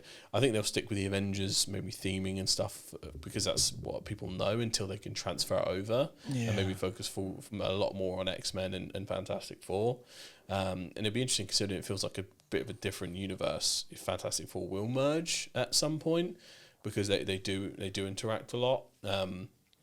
But I reckon, is the narrative around Marvel, are people just focusing way more on the L's than the actual W's? Because it seems like the narrative of it is like, it's easy to hate because it got popular. Yeah. And actually, when we're really going through the movies, people didn't like She-Hulk. I didn't think it was that bad. But, you know, people didn't like She-Hulk. They didn't like Secret Wars. I'm not sure anyone watched it. They didn't like the Hawkeye show. But in terms of movies, I actually missed. No, that's what I was about to say. I don't know. I'm kind of shooting down what I was going to. Yeah. And maybe we hold it to an Infinity War Endgame standard, so it's impossible to reach the heights. Yeah, that standard was so high because it's just like... Oh, it was an experience. Do you know what I mean? It was massive. UK cinemas never like do applause or erupt. I know they Yeah. do in America, but in our one, we were like, yeah, And like, it shows because it's one of the most highest grossing films ever. So then you've got that as your standard, or you know what you've got to Yeah, aim they're for. So suffering from nothing success. nothing's going to reach that. And I also think, you know, when was the last one that you went to watch at the cinema? ooh. Because a lot of people would have gone to the cinema. I actually did see a couple of these in the cinema. So like Spider-Man. The Deadpool and Wolverine was I cinema. saw. And then I think before that, it might have been Shang-Chi, which was another banger. I love But Shang-Chi. a lot of them go straight to like Disney. Do you know what I mean? And then you have to watch it on the series. Like Well, they I don't know even go this to cinema. This is the great debate at the moment anyway, just in general, you know. Is that cinema's what being hurts it killed as off. well? Do you know what I mean? Because it's I think it does, because box office success is held as the highest standard. yeah. But the companies that make the movies themselves are deprioritizing box office by their business model. So it's like And it's also because they know, like, look, if we put, let's just say, what's one of these movies? The Eternals. I don't think I've seen that one. Well, there's Eternals is actually not bad. It got slated. People hated it a lot, but I thought I quite like it. Eternals has the best visualization of like a speedster type character, so like a Flash or something. Like when you watch it, you're like, that's how it should always be. That's badass. yeah, I think you spoke about that before. Yeah. Well, Captain America, the new Captain America. I don't remember seeing that I haven't seen advertised. that yet. I don't remember seeing it advertised like go to the cinema and watch Captain America. Do you know what I mean? No, it So it's felt like- it very much felt straight to DVD. Do you think DVD? Yeah. Do you reckon they're doing it on purpose? That the ones they don't think are going to do well, they hit with the straight to DVD / Disney Plus treatment, and the ones that they know are the biggies, they make sure They they only must do. focus on box office marketing, which then feels unfair because maybe they're actually killing it off via that in general. But to be honest, no one was really going to rate the new Captain America. One, yeah, it is an existing comic book storyline. Yeah. Or maybe but I like- think the whole woke wars thing made that an impossible mission in general Yeah. in that, for movie success. But I'd have to watch it and give it an evaluation. But I didn't. It wasn't a catastrophe from what I know of. Is it maybe as well that like Thunderbolts, for example, they were introducing new characters, so they can't just shove that like there's a new Marvel film and there's new characters, you don't know them yet really very well unless you're like a proper comic person. Like we can't just pop back to the cinema. Yeah, right? because if you think about how they've introduced characters strategically, I mean, you know, Iron Man wasn't a popular character until they just nailed the cast in, and that first film just had some really good individual success. Well, that was the actual birth of Marvel, really, wasn't it? Like, if you take away Toby's Spider-Man. I'd go back and say Blade. Yeah. Marvel wouldn't be around without that Blade movie. No, of course. And then after that, really, the thing that started all of this is that, and then It's Iron Man, yeah. what followed it was Iron Man 2, and then Captain America: First Avenger. I can't remember the exact timeline, but like those. But Iron Man those 1, doing 1 well. and 2 were like mainstream, like. Yeah, the solo movies. And then they did a thing- Hulk with Edward Norton. To be fair, for me, that's the best representation of Hulk. The actual story itself's pretty ass. Yeah. But that ferocity of Hulk, that's what it should be. Because you don't get oh my god, who's Hulk again? Mark Ruffalo, right? He just There's doesn't have it. rumours that So they're going to let him go. really, or because of just his political stance and stuff, or Yeah, and I think Disney will be beholden to whatever administrations in power there before I make it political. But I did not like where they took Hulk anyway. I don't think that's a reflection on Mark Ruffalo though. Yeah, no. Because he's a good Bruce. Yeah, he is like for many people the Hulk, right? Because I don't actually remember the No, Bruce yeah, Banner from the Hulk movie. I only remember Hulk. Yeah, because it was Edward Norton, and then you had the other guy. That was the one. I think it was 2003-ish. Yeah, I wasn't wouldn't connected. remember who played it. I just remember seeing it. And the thing is, if you look at the animated specials from the Hulk, some really good ones are Hulk versus Wolverine and Hulk versus Thor. In Hulk versus Thor, Enchantress manages to mind control Hulk, essentially, and put Loki's consciousness in him. But then Loki accidentally loses control while Hulk's in Asgard.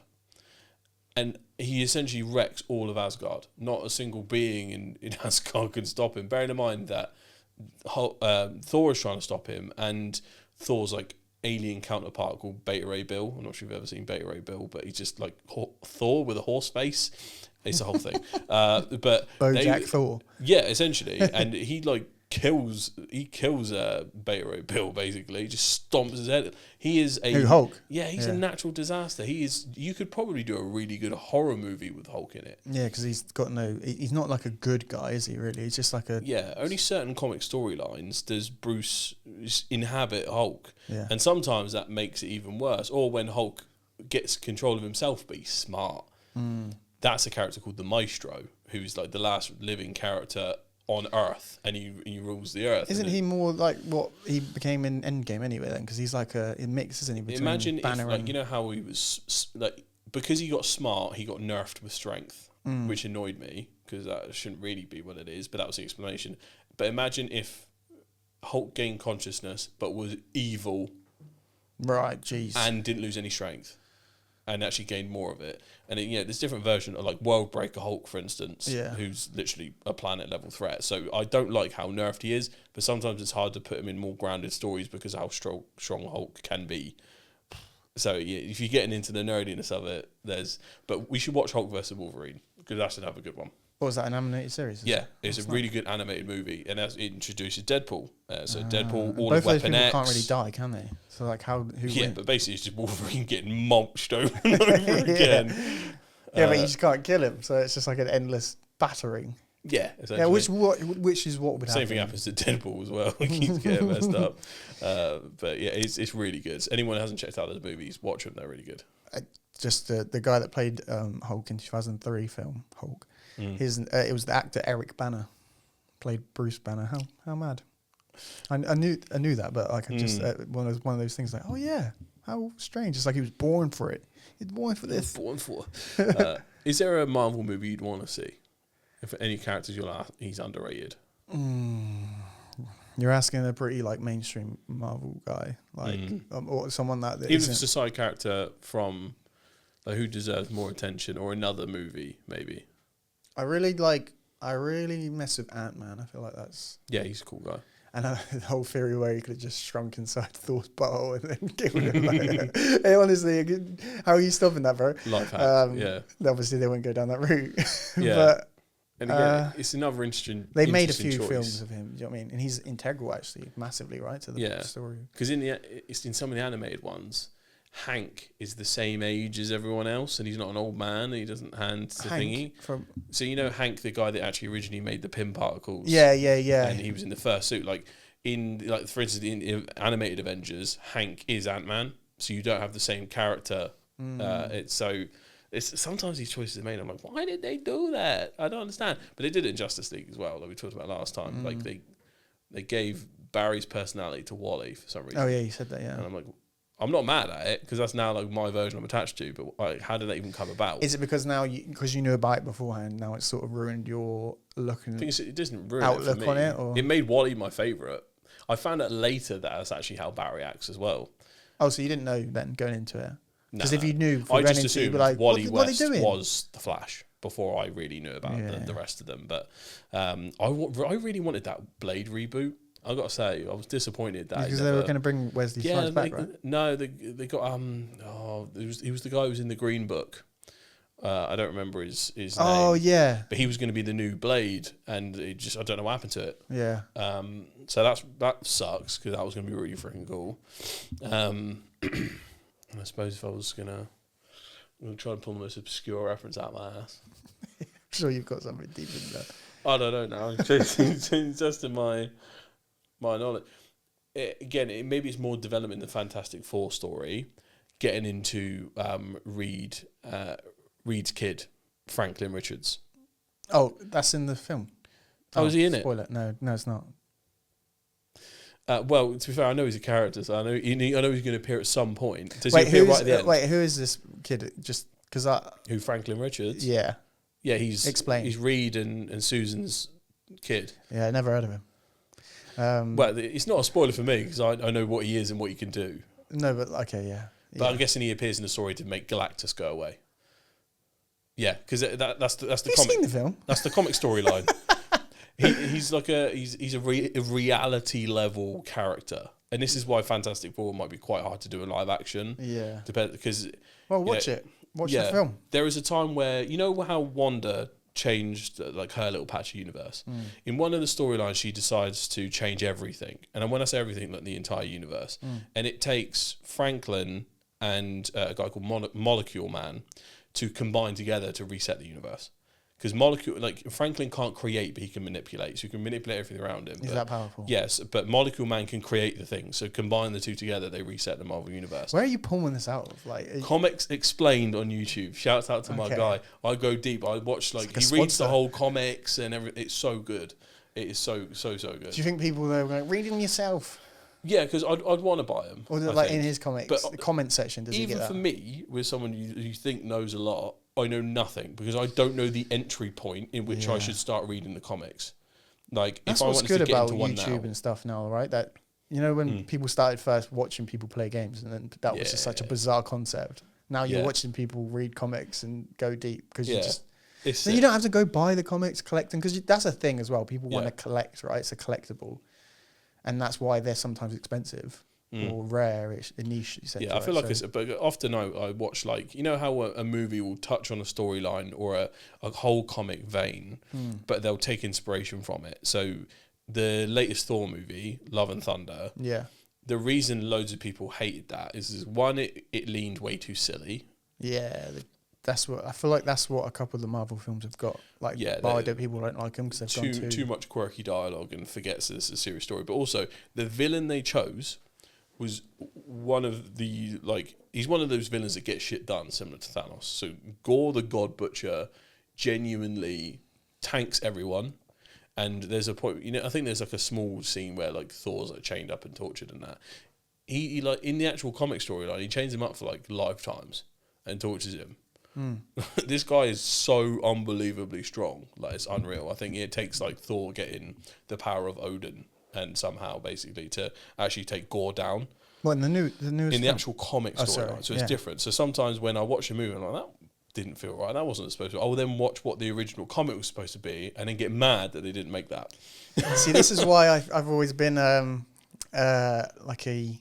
anti-book guy or anti-book guy. It's such a bad way to put it. It's a phrase for this anti-intellectualism, guys. We can't do it. I hate books. Well, I can read. I've proved that Books throughout the podcast. My reading skills are... they're not that great. But still, it's... you can't be mad at a story because it hasn't matched the books if you don't read the book, bro. But if Gotcha. Why are you proving me I'm right? I can't follow the logic. That's so sick. Do you know what I mean? It's not... There's loads of things you haven't read, and you know it. There's a lot of movies you've seen that you haven't read the book, and if you did, you'd be disappointed at the film. I wouldn't be mad if the film was as good as the comic. So all it has to do is match the quality of the source material. It doesn't have to copy it. It just has to match the quality. But you can't always do that, bro. Why not? But does that then prove that animation and comics are the superior and you can have your own storytelling medium compared to films? No, you could just have your own... Because for me it does. Twist on it. Do you know what I mean? I'm sure The Dark Knight was the Dark Knight. The twist has got to be good. The Dark Knight, was that actually a comic version of that specific story? I think it's pulled from a couple of different threads. Yeah, it might be from the... God. Yeah, there's lots of different Batman runs. I'm not gonna get into that one because I'm not sure of the details, and the Batman fans will kill me. But well, it seems like you've got it. But there's so many cool ones. There's another. Have you seen Absolute Batman? No, of course I haven't. Absolute Batman is he's a fucking unit basically, and it's the way it's drawn, everyone's just a unit. It's mad, and he's out there breaking arms of the KKK and all this shit. It's pretty freaking badass. Sounds quite real world esque. Well, yeah, Batman's always a bit more grounded, but it's way more sensationalized than the Dark Knight. The Dark Knight tried to be a really grounded hero story, which I really liked. Yeah. I mean, it's one of the highest grossing films. Or whatever. Yeah, although I don't like Batfleck from the Justice League, in terms of how he actually does damage and the impact he has, that's more comic Batman. And obviously there was the real one from Robert Pattinson. I like all of them. Yeah. But then you're going, which one fits the comic the best? Yeah, because I really think they missed the emotional side of Batman a lot. So which Batman actually nails it for you? Which is the closest? If you took one bit from all of them, you might create a fairly decent one. No, I'm asking you to pick the closest individual. from a live action. Yeah.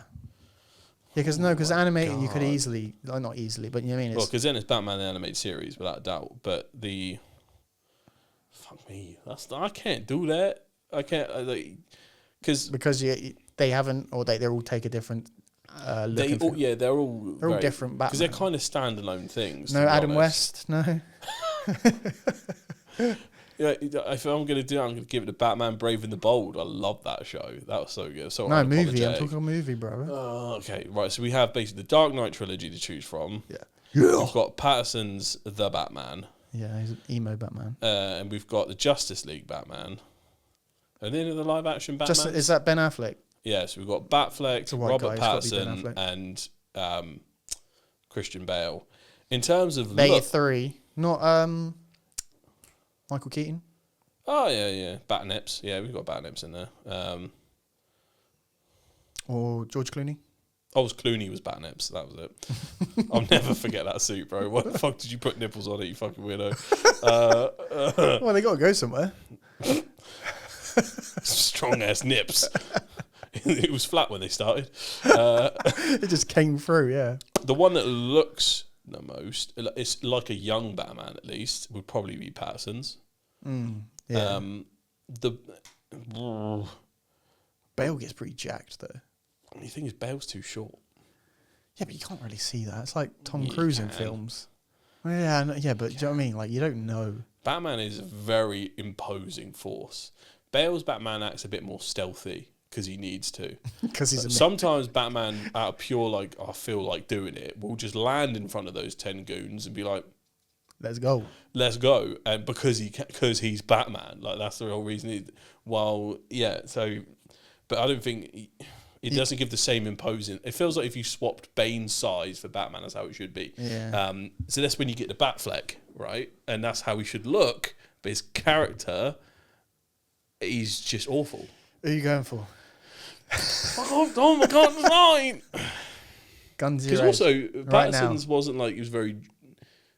Like not very superhero really, is it? It's like a no, but it was early Batman struggling with it, which there's comic stories to align with that. So it depends on what your favorite take is. I don't like it. But then so many different comics, you could be like, yeah, that one fits that comic better. It's pretty much, yeah, because they're designed after different runs. So yeah, exactly. So you can't say the animated series fits it perfectly either. Not pick the animated Justice League. That's just because that's your favorite. Sucks, bro. Okay, I don't think I could choose any of these. Let us know what you think. Out of the live action, but I mean, the best movies out of them are The Dark Knight. Yeah, so I guess yeah. I'm just gonna have to go with that. But I still don't think Cop out. The thing is, yeah, to make a good Batman, you have to create a good Bruce Wayne, and I think that's what all of these movies sort of struggle with most of all, because he's just way more complex. Which at least is why I have to give it to The Dark Knight. Because at least there's more airtime given to it. Yeah. And Bruce Wayne's and his training and the monks and stuff. Yeah, that's true. I would probably have to agree, but I'm not the biggest Batman expert, so yeah, it's like if you took the characterization and mood of The Dark Knight, combine it with the physicality and capabilities of Batfleck with the look of the Batman. I feel like you'd create something that's pretty close. Yeah, if you combine it, but that's just cheating. That's not the question I asked. We should maybe do this actually for yeah. Maybe I'll test you with other characters like Joker or whatever, like a few different. But don't go into it now because I feel like we'll go in. We're here for another 2 hours. A couple. There's something I do want to talk about. Just in the football world right now. This is my hot take. I believe. Where are we now? This is January 27th. We're talking about the Premier League. I'm talking about the Premier League and maybe some other competitions here. Okay. In my prediction, I don't think that Arsenal will win a single trophy this year, and that is probably a big hot take that might come back to bite me later on in May. Or is it because they're finally doing well for once, or is it because they're? I mean, they're on technically for a quadruple, so they could win all 4 major trophies that are in play for. Yeah. And they're the top of the Premier League. They're like by far the best team in the Champions League right now. They're in the semi-final of the Carabao Cup, and they've won the first leg, and then they're still in the FA Cup. And I still think they will win nothing. And I don't know if Are this they is historical bottlers? they have been recently. This from the perspective of someone who doesn't know football, by the way. So I'm merely asking questions, all right? And I'm not trying to come across as an Arsenal hater, okay? Because that's not. I'm not trying to do that. I'm not trying to wind people up, but I just generally think this is the case, right? Because they don't have. I know Jamie Carragher did a whole thing recently, like they don't have a superstar, and I do agree with that. But I also don't think they've got this. They've got Gyökeres, who's this goal scorer they brought in. That was the main thing that they were missing. It was the missing puzzle. They don't have a number 9 that will score on all the goals. He's not doing that. I think he's got 5 goals in the Premier League, and he's their top goal scorer. And I just think if you look back historically, a team hasn't won the league, I believe, with a player that's has scored less than 15. I think Lampard did it, but that was in a Chelsea team where we conceded 15 goals all year. So we really like that defensive record. That's mental. Yeah, it's mad. Like people thought this Arsenal team were going to do it. Defense right there. They thought they were going to do it this year, and now they've conceded 17, and we're about just over halfway. So that just shows how crazy that record is. Yeah. But I just want to say, I think so because of that reason, maybe in the cup competitions, I think they will have a better chance. So if they are going to win anything, Carabao Cup, they're already pretty much there because they've beaten us in the first leg. They're probably going to win the second leg. And I think maybe Champions League is like, it's one of those things that you just really want to win. So maybe like the belief behind it, or just like, it's sheer luck sometimes. But I think in the league, it's a marathon, right? And I just think that with their top goal scorer being on 5, like they've nearly this in their third top goal scorer is own goal.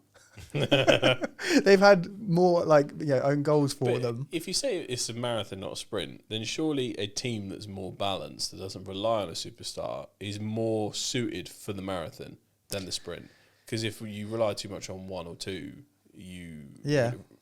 of course. From an outside perspective. Yeah, that does make sense. How close is the next one to them, though, in terms of how easy it would be for them to slip up? See, I think this is why I go this way, because I feel like that's only happened once in Premier League history where a team without like a goal scorer has won it. And that was a few years back, Man City. Yeah. But that was just because they were just so system orientated, and maybe that the league wasn't like Liverpool fell off. They won the league and then they just fell off the next season. So it was a power vacuum they stepped into. Like they were already there. They were already tit for tat with Liverpool, but they just stayed themselves, and they didn't need that goal scorer because no one else was challenging, and they were just that team. And I kind of think this year, a lot of the other teams are sucking as well, and it's been a weird season where people aren't doing as great. But yet Arsenal was still only 4 points ahead. Oh, okay, so it can change. And Man City, a couple of bad games. Man City have been pretty poor this year for their standards, and they're only 4 points behind them, and they've got this history. So I just think, like, for me, I don't think Arsenal will win the league, which is the first hot take. And then I've just got to throw out there, I don't think from that sense, I think maybe unless they win the Carabao Cup, which is February time. As soon as one thing goes wrong, the rest comes. Yeah, I think the wheels might come off, and I'm not trying to be like Chelsea, just to wind people up. But he's actually got a voodoo doll underneath here, and he's like, curse, nightmare. Me saying this probably jinxes it, and they go win 4, and then I'll never show my face again to any of my Arsenal. Compatriots. We've got one friend that will never hit the end of it if we win all 4. I know so many Arsenal people that are just mate, they just don't shut up. And they ain't won anything about 20 years. Come on. Can you hear the typing? Yeah, sorry. Rage baiting here, 101, but that's my take. That's my take. You can pull this back up in May when you've won all 4, and I'll happily go. And he'll have to do the podcast wearing an Arsenal shirt. Oh, you snake. If you win all 4. Yeah, they win all 4, yeah. I'll do what... you wear an Arsenal shirt. It's that Gary Lineker thing. Did you see that a few years ago? No. When Leicester won the league, he's a Leicester fan. He's from Leicester, I think, around there. Yeah. Played for Leicester, massive... Do you know what I mean? They were obviously on to win the league. They were top at Christmas, so it was like, oh my God, no one believed it. And he said midway through, if Leicester win the league, I'll do match of the day in my boxers. They won the league. Did they let him do it? Yeah, he did it. Nice. Yeah. Was it BBC, is it? BBC. He wore some big boxers, though. Like, they look like shorts, basically mate. compression shorts. He weren't on his Speedos or anything like that. He was, but he was there. Everyone writing into Ofcom, where was the tighty whiteies I was promised? Yeah, literally. But I agree. If they do the quadruple, then fair play. I'll come in an Arsenal shirt. So Yeah, fair you enough. have to borrow one because I doubt you have one. No, of course not. Why would I have an Arsenal shirt? I usually wipe my arse occasionally. Yeah, true. Why is from an outside perspective, why is the league weird this year? You said loads of people underperforming. Yeah. What's going on? I think Because does this just happen sometimes? And the usual expectations, people just don't live up to it? Or has there been new experiments tried? We talked about managers before, new systems, new players, new processes, but it's happening. A lot of clubs are doing it at the same time. Yeah, I mean, like pretty much. I feel like there's a couple of teams at the bottom, maybe like 2 that are really bad this year. So then I don't know if that offsets the rest. Like I don't know if it affects the rest of the teams, but it's so strange. Like maybe it'll start to even itself how far out. Are you through the season? I think it's like 23 games in at the moment. Out of 38. How many games so out of 38? Okay, so you're so about just 3/4 away? No, just over half. Okay. But Bad math. I think, like when I say weird, like one thing would be you wouldn't even think about them, and then bang, they're nearly in Champions League spots. You're like, how did this happen? Maybe, and it's not. I wouldn't say I'm not paying attention too much. That I'm shocked, but it feels like each week there's a team that's replaced them, and it's like it's all so close. Is it teams you don't usually expect? Is it because the norms of the teams that are on top are starting to change, or is it just like 1 minute someone's here, 1 minute somewhere else? Yeah, I think maybe that's the case actually, because there's the typical top 6 they call them, right? These top 6 teams. So that's Man United, Manchester City, Liverpool, Arsenal, Chelsea, and Tottenham. Yeah. So they're the big 6. But the last time those top 6 came top 6 must have been a few years now. So hence, so the fact that you can even call them top 6 doesn't even make sense narratively. They're probably the big 6 in terms of earnings and revenue, or at least international recognition, I guess. Yeah, which you think when more resource, usually the better team to put together. But we've seen from plenty of teams from any sport, more money don't mean the right solution. No, it doesn't always make success. Looking at you, Norwich Knicks. And like PSG were one of the richest teams in the world, had the superstar approach, didn't work for them. They got rid of that, went younger, and won the quadruple. Yeah, so that seems to be the method for any sports. But then people might go, "That's the way to do it," and then it's all circumstantial and. Isn't that how Leicester won in that one miracle year? That they just had a squad that worked perfectly. That was a freak, bro. You can't. I can't even explain how that happens. Have they dropped the documentaries on that yet? They haven't, mate. They need to. I'm pretty sure they spoke about making a movie about it, because like a Hollywood movie, and I think they were like, "Who's going to play Jamie Vardy?" and all that. Do you know what I mean? Like Jamie Vardy. Yeah. But it's just mental. Honestly, I can't even obviously, you can look into it more deeply, but like it's just a miracle in sport. Like I reckon the biggest sporting miracle ever. Is it even comparable to like the Raptors winning one season with Kawhi? No, because he's one of the top superstars. It's like you can't really. I know that this made superstars like Kante, Mahrez, and Vardy and stuff, but at the time they were the season before then they got relegated, and then they were going to win the league next year. In modern Premier League history, of all the money and the superstars and the, I don't think you could ever do it again. I don't even think you could do it. I just don't even understand. The butterfly wing beat is like. It's just. I don't even know how to, like, an analogy you would understand that would make sense. Did everyone end up rooting for him in the end? 100%. Everybody won. I think Arsenal. Well, Arsenal came second. We're going to win that year. Yeah, they could have won the league that year. Like that was the team that maybe was like everyone else was dog. That's probably why Leicester probably had that advantage. But maybe Arsenal were the only ones close-ish. And yeah, like even them, I'm pretty sure they haven't won the league for a while at that point. But I'm sure they weren't they're not that disappointed. Do you know what I mean? Because it's like a if we're going to lose to anyone, moment. I'm glad it was you guys. Yeah, in that way. But I don't know. I don't even know how the best way to describe it is. Well, I'm looking forward to when that drops. Yeah, it's got to. And then just to finally end a quick fire conversation, Apple are potentially releasing a flip phone. What are your thoughts? This has been rumoured for ages. The rumours are heavy. I'm pretty sure like the rumours at the moment are so concrete that it's pretty much certain. You know, one of those. I mean, Apple have been doing that a lot lately. They they pre-leaked stuff for ages. And from what we can tell, the main selling points are creaseless screen. Like they finally figured that out. What do you think? Because you've got a flip phone. What does that mean to you? Does that mean anything? Like, do you? Not particularly. When you've got your phone open, You can't see it, can you? can't see it. No. And this is probably what it'll be because Samsung build their screens, and the Samsung flips already exist, and it's creaseless with the phone on. As soon as you lock it, there's no way you will not see a crease. Right, yeah, but then So they'll mark it as creaseless, but then if you go, there it is, all you have to do is hold it at a certain angle, and you'll see it no matter how good it is. What, completely open? Yeah, completely open. You'll see a crease. You must do. What if you can't? It'd be pretty impressive if they did, but also that kind of adds no utility to the user because the flip phones over the last 2 or 3 years are great, even if you see a crease. Is it because like, all right, imagine they eliminate that. It's like now that we know that it can be done.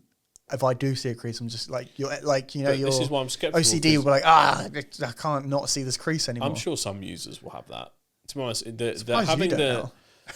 Yeah, it's fair. It's never because again, on mine you cannot see it. Like, when it's open, let's see if I can demonstrate to the camera. Like from here, right? If I bonk like that, like it's pretty obvious that I might be able to hold it at a certain thing here. Like you can see the crease when it's like that. But if it's on and you're looking at it directly, which you always will be, you don't see nothing. No, and this has an obvious crease on it when it's turned off. So it's just going to be the way it is. It depends on screen brightness usually. If it's too dim. But the thing is, Samsung are never going to build Apple a screen that's better than their screens. That's what I don't get. It's not happening. Because if they've done this from the rumours that we're hearing... And Samsung build their because I'm pretty sure the rumor is that they're still using. The only way this makes sense is if they went into the lab and they made their own thing for once. No, but they're still in the rumors. They're still using the Samsung screens. Yeah, so but who knows? Samsung could be making their normal ones, and then for this one, Apple did something mad. But I don't think Apple even have that capability. Why would they do that? Samsung have been making screens since we've been alive. Yeah. And for them to randomly think they can outdo Samsung with like 30, 40 years of making screens, I just don't think it would happen. That doesn't make sense then, does it? How have they used their product? Market it that way. Like, it will be. And people will hype up and then the reviewers will get it and be like, there's creases. Yeah, for me, that's not the biggest. I mean, I don't have a flip phone. It's all about software. It is how they implement the extra space. And I know it's a slightly different aspect ratio that you were talking about. That's what I wanted to speak about. So the rumours are that it's not your typical flip phone where you've got that aspect ratio and then you flip it out and it's like a square. Yeah. So yours is a square. So I think the square... So obviously, it ticks a box because it's got the typical phone when it's folded. But when you unfold it, I think there's this... watching content or whatever on yours, it doesn't really fit the aspect ratio too well. Or like people can't get over that. So then Apple have used that as a method of in their strategy, etc., to go, okay, we'll make when it is folded, it won't be your typical phone aspect ratio. Yeah. It's going to be like this sort of, I don't know, what is it, 4x3, maybe a little bit bigger? So they've made it much more media friendly. And with someone... That bit won't be. It won't even be your typical... It'll be like a square. Yeah. And then when you do unfold it, it will be your typical 9 by... sort of thing, like, they'll have to live and die by that sort. Because, like... From someone who has a flip phone, I used the flip loads more at the beginning. And then a lot of the time, you do end up using it as a normal phone. So the trade-off, if you pick a different aspect, because the Pixels did this, they weren't the same as like Mario, for instance. Because my display, I've got the Honor Magic V3. It's slightly taller, which sometimes could be annoying. But when you flip open it feels right. It feels good. Sometimes it being this ratio here annoys me compared to like I had a Pixel 7a before. I don't know 7. Well, the 7 Pro. And sometimes I'm like, I wish I had that ratio of how things work. It's usually because this is cool. It really comes down to the software and the type of user you are. What I will say is most Apple users aren't power users the same way people with Androids might be. So, and the whole point of the extra real estate is you can use it. So it's multitasking, it's doing X and Y, right? Yeah. And if people have iPads and they use the multitasking on iPads, that makes sense, right? But I am right now.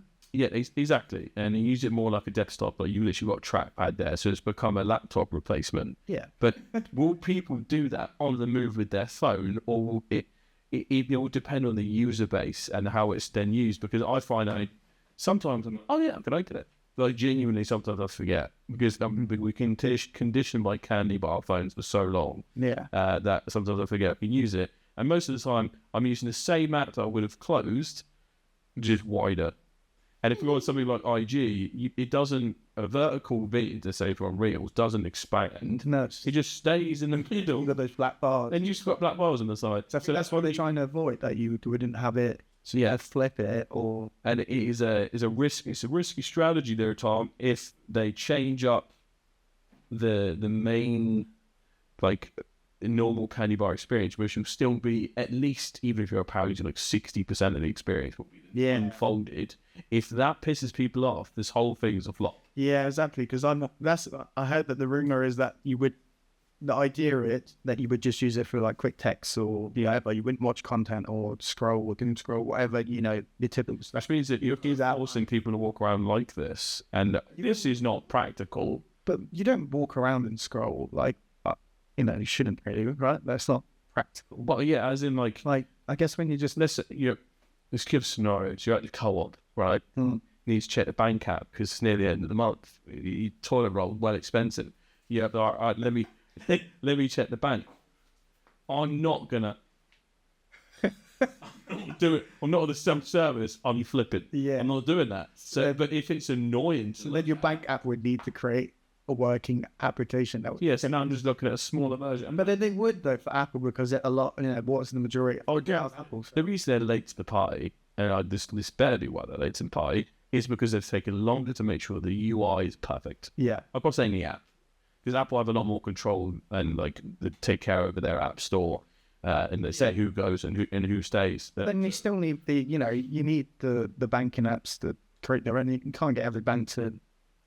Yeah, because they'll probably have like a way that they can pre-shrink things, because not every app on the Android thing is, it will be based on software. But yeah, I think that the whole point of the bigger screen is utilization and multitasking and all the rest of it. Yeah. And it's just, I use it far less than I thought I would, because I got this for productivity and I kind of said that using it as an iPad kid to YouTube.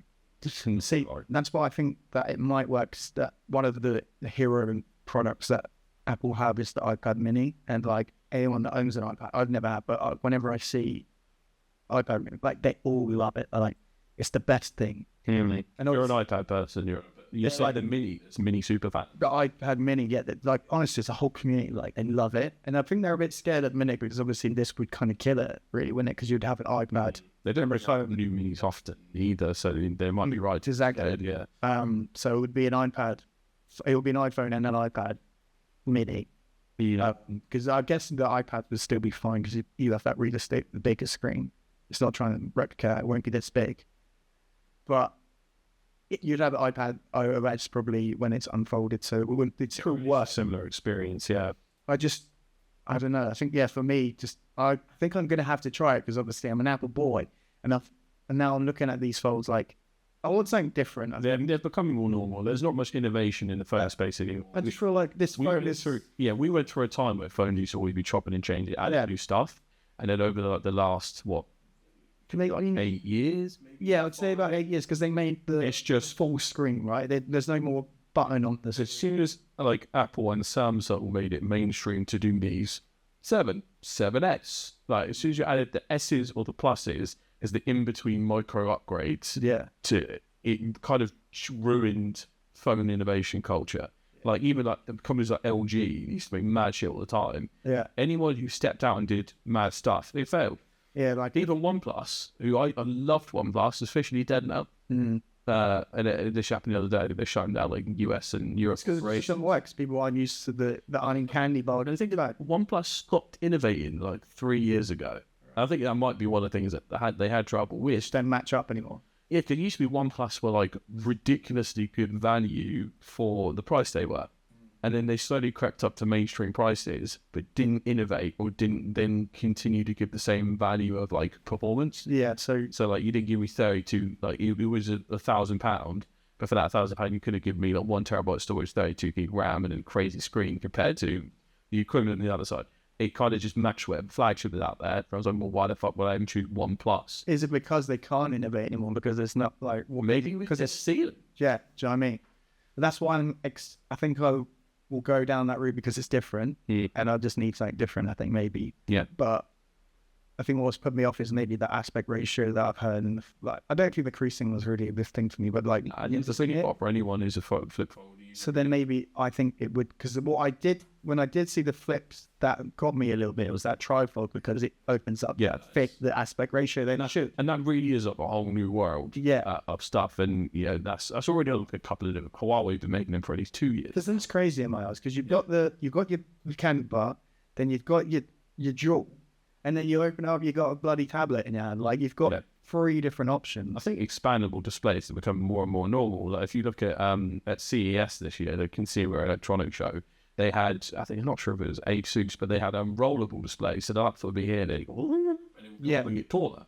And you also want that same year that went this way. Yeah. So I think that will become more and more normal as well. But I think that will take a lot longer because there's so many components that could fuck up. But then like if they make this short, snubby iPhone, then and it starts to become massively popular, then TikTok maybe changes their aspect ratio, because a lot of people are shooting for the snubby area. Do you know what I mean? And a lot of it's getting cut off. So it could just change the whole. And it's like, well, the thing is that don't do that sort of thing. And would challenge them. Well, no, because you've got to fit the screen, the real estate, and it would. Turns out, sure, they make it. It's if the aspect ratio goes to like the candy bar nearly. Is it really going to be like nearly a little 60% of your? Yeah, it's a little like not a square, but it's. It was like the size of the smaller iPhones. Yeah, you could get behind that because a lot of people really enjoy the size of smaller iPhones. Yeah, I know people that are used to using the bigger ones, which is probably most people because that's been the flagship. So that's going to throw them off a bit.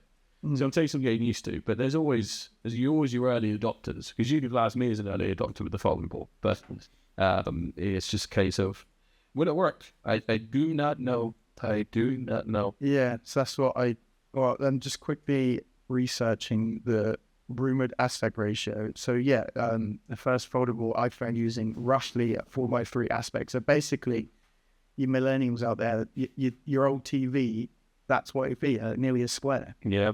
So then the content's got to be, maybe it'll go back. We'll get 4:3 content again, like like the good old days, guys.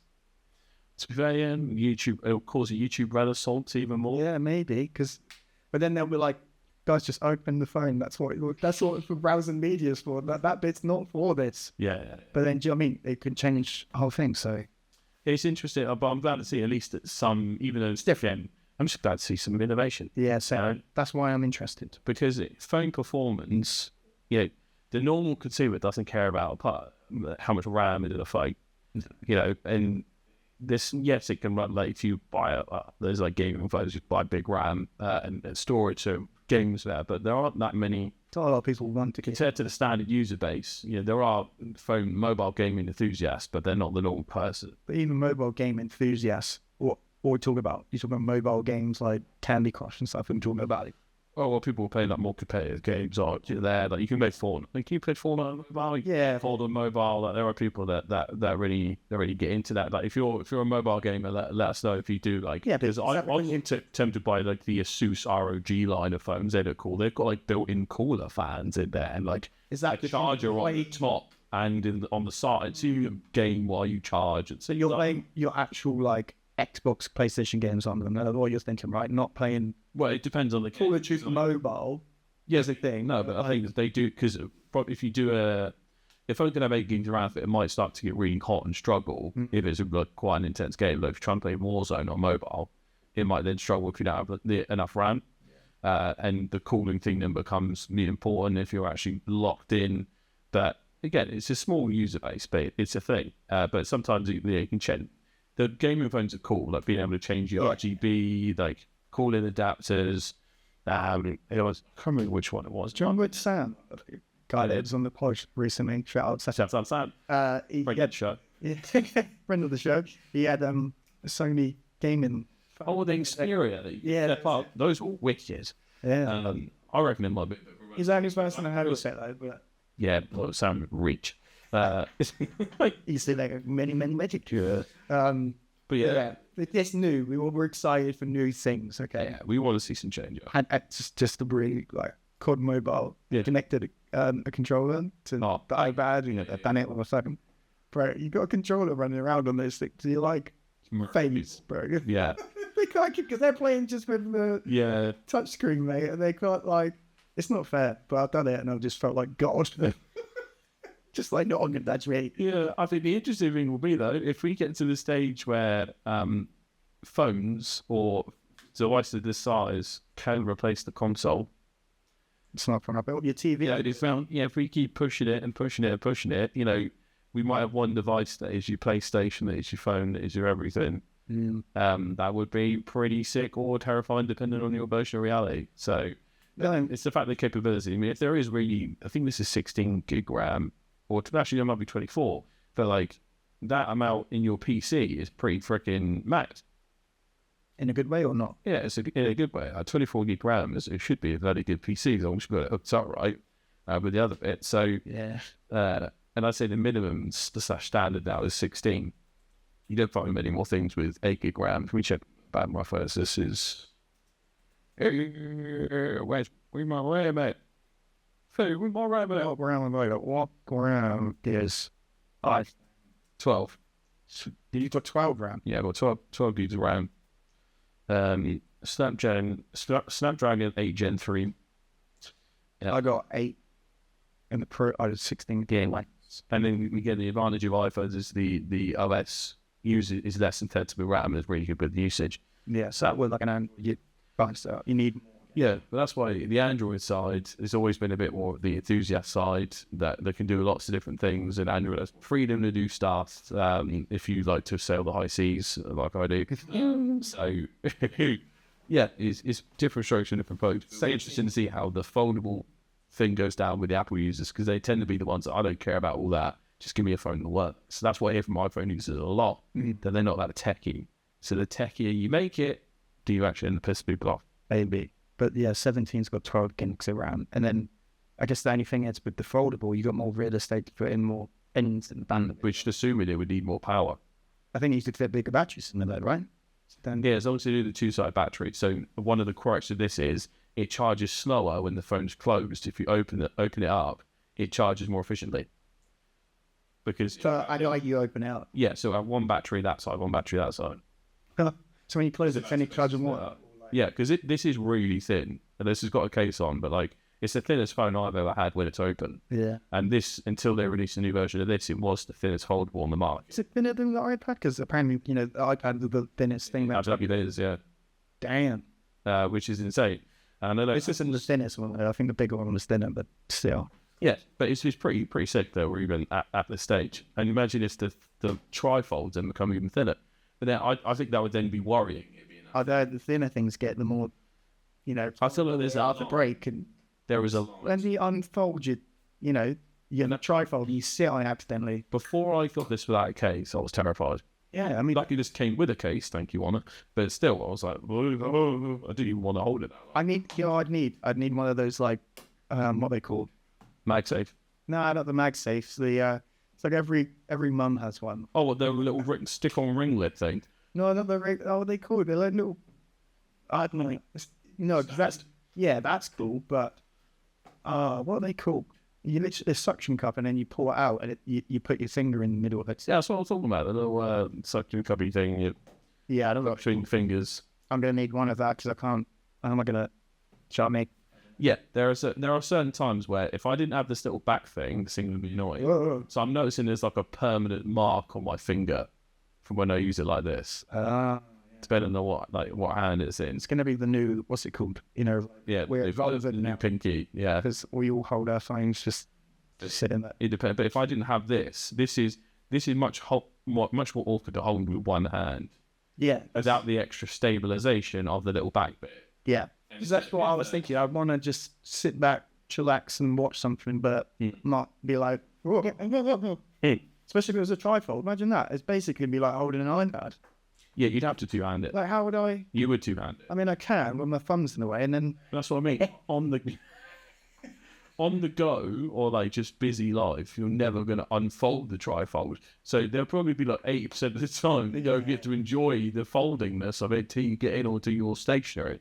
but then when you can, you do enjoy. Yeah, that's a flex on a train or a plane. Just put one fold, two folds. Can you imagine that going forward there? It's like, I'm just going to unveil my TV that was in my pocket a minute ago. I'm just going to sit on the train. Trainer TVs would be pretty sick, dude. Oh, I don't know. I'm not sure anyone would ever bust 30. But you could, if you could, you would. Cast off would. Well, they're just going to steal your TV off you. Yeah, true. They'll give it, you'd be like, two-man job to just carry it around. But that thing would be thick. It would be mega thin. Yeah, so they'll break it while stealing it. They'll pick pieces off it, like chocolate bar. I think we should wrap.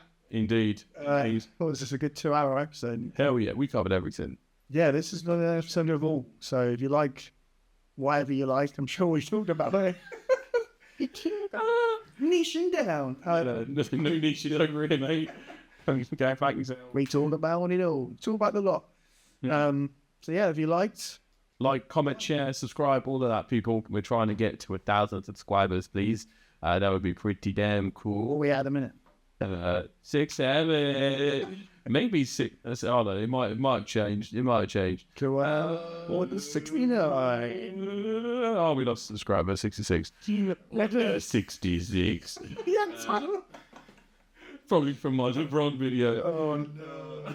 202. So let's make that number back up, big. Come back to me 67. Come on. Right. We'll see y'all in the next one. I'm sad. Peace. Peace.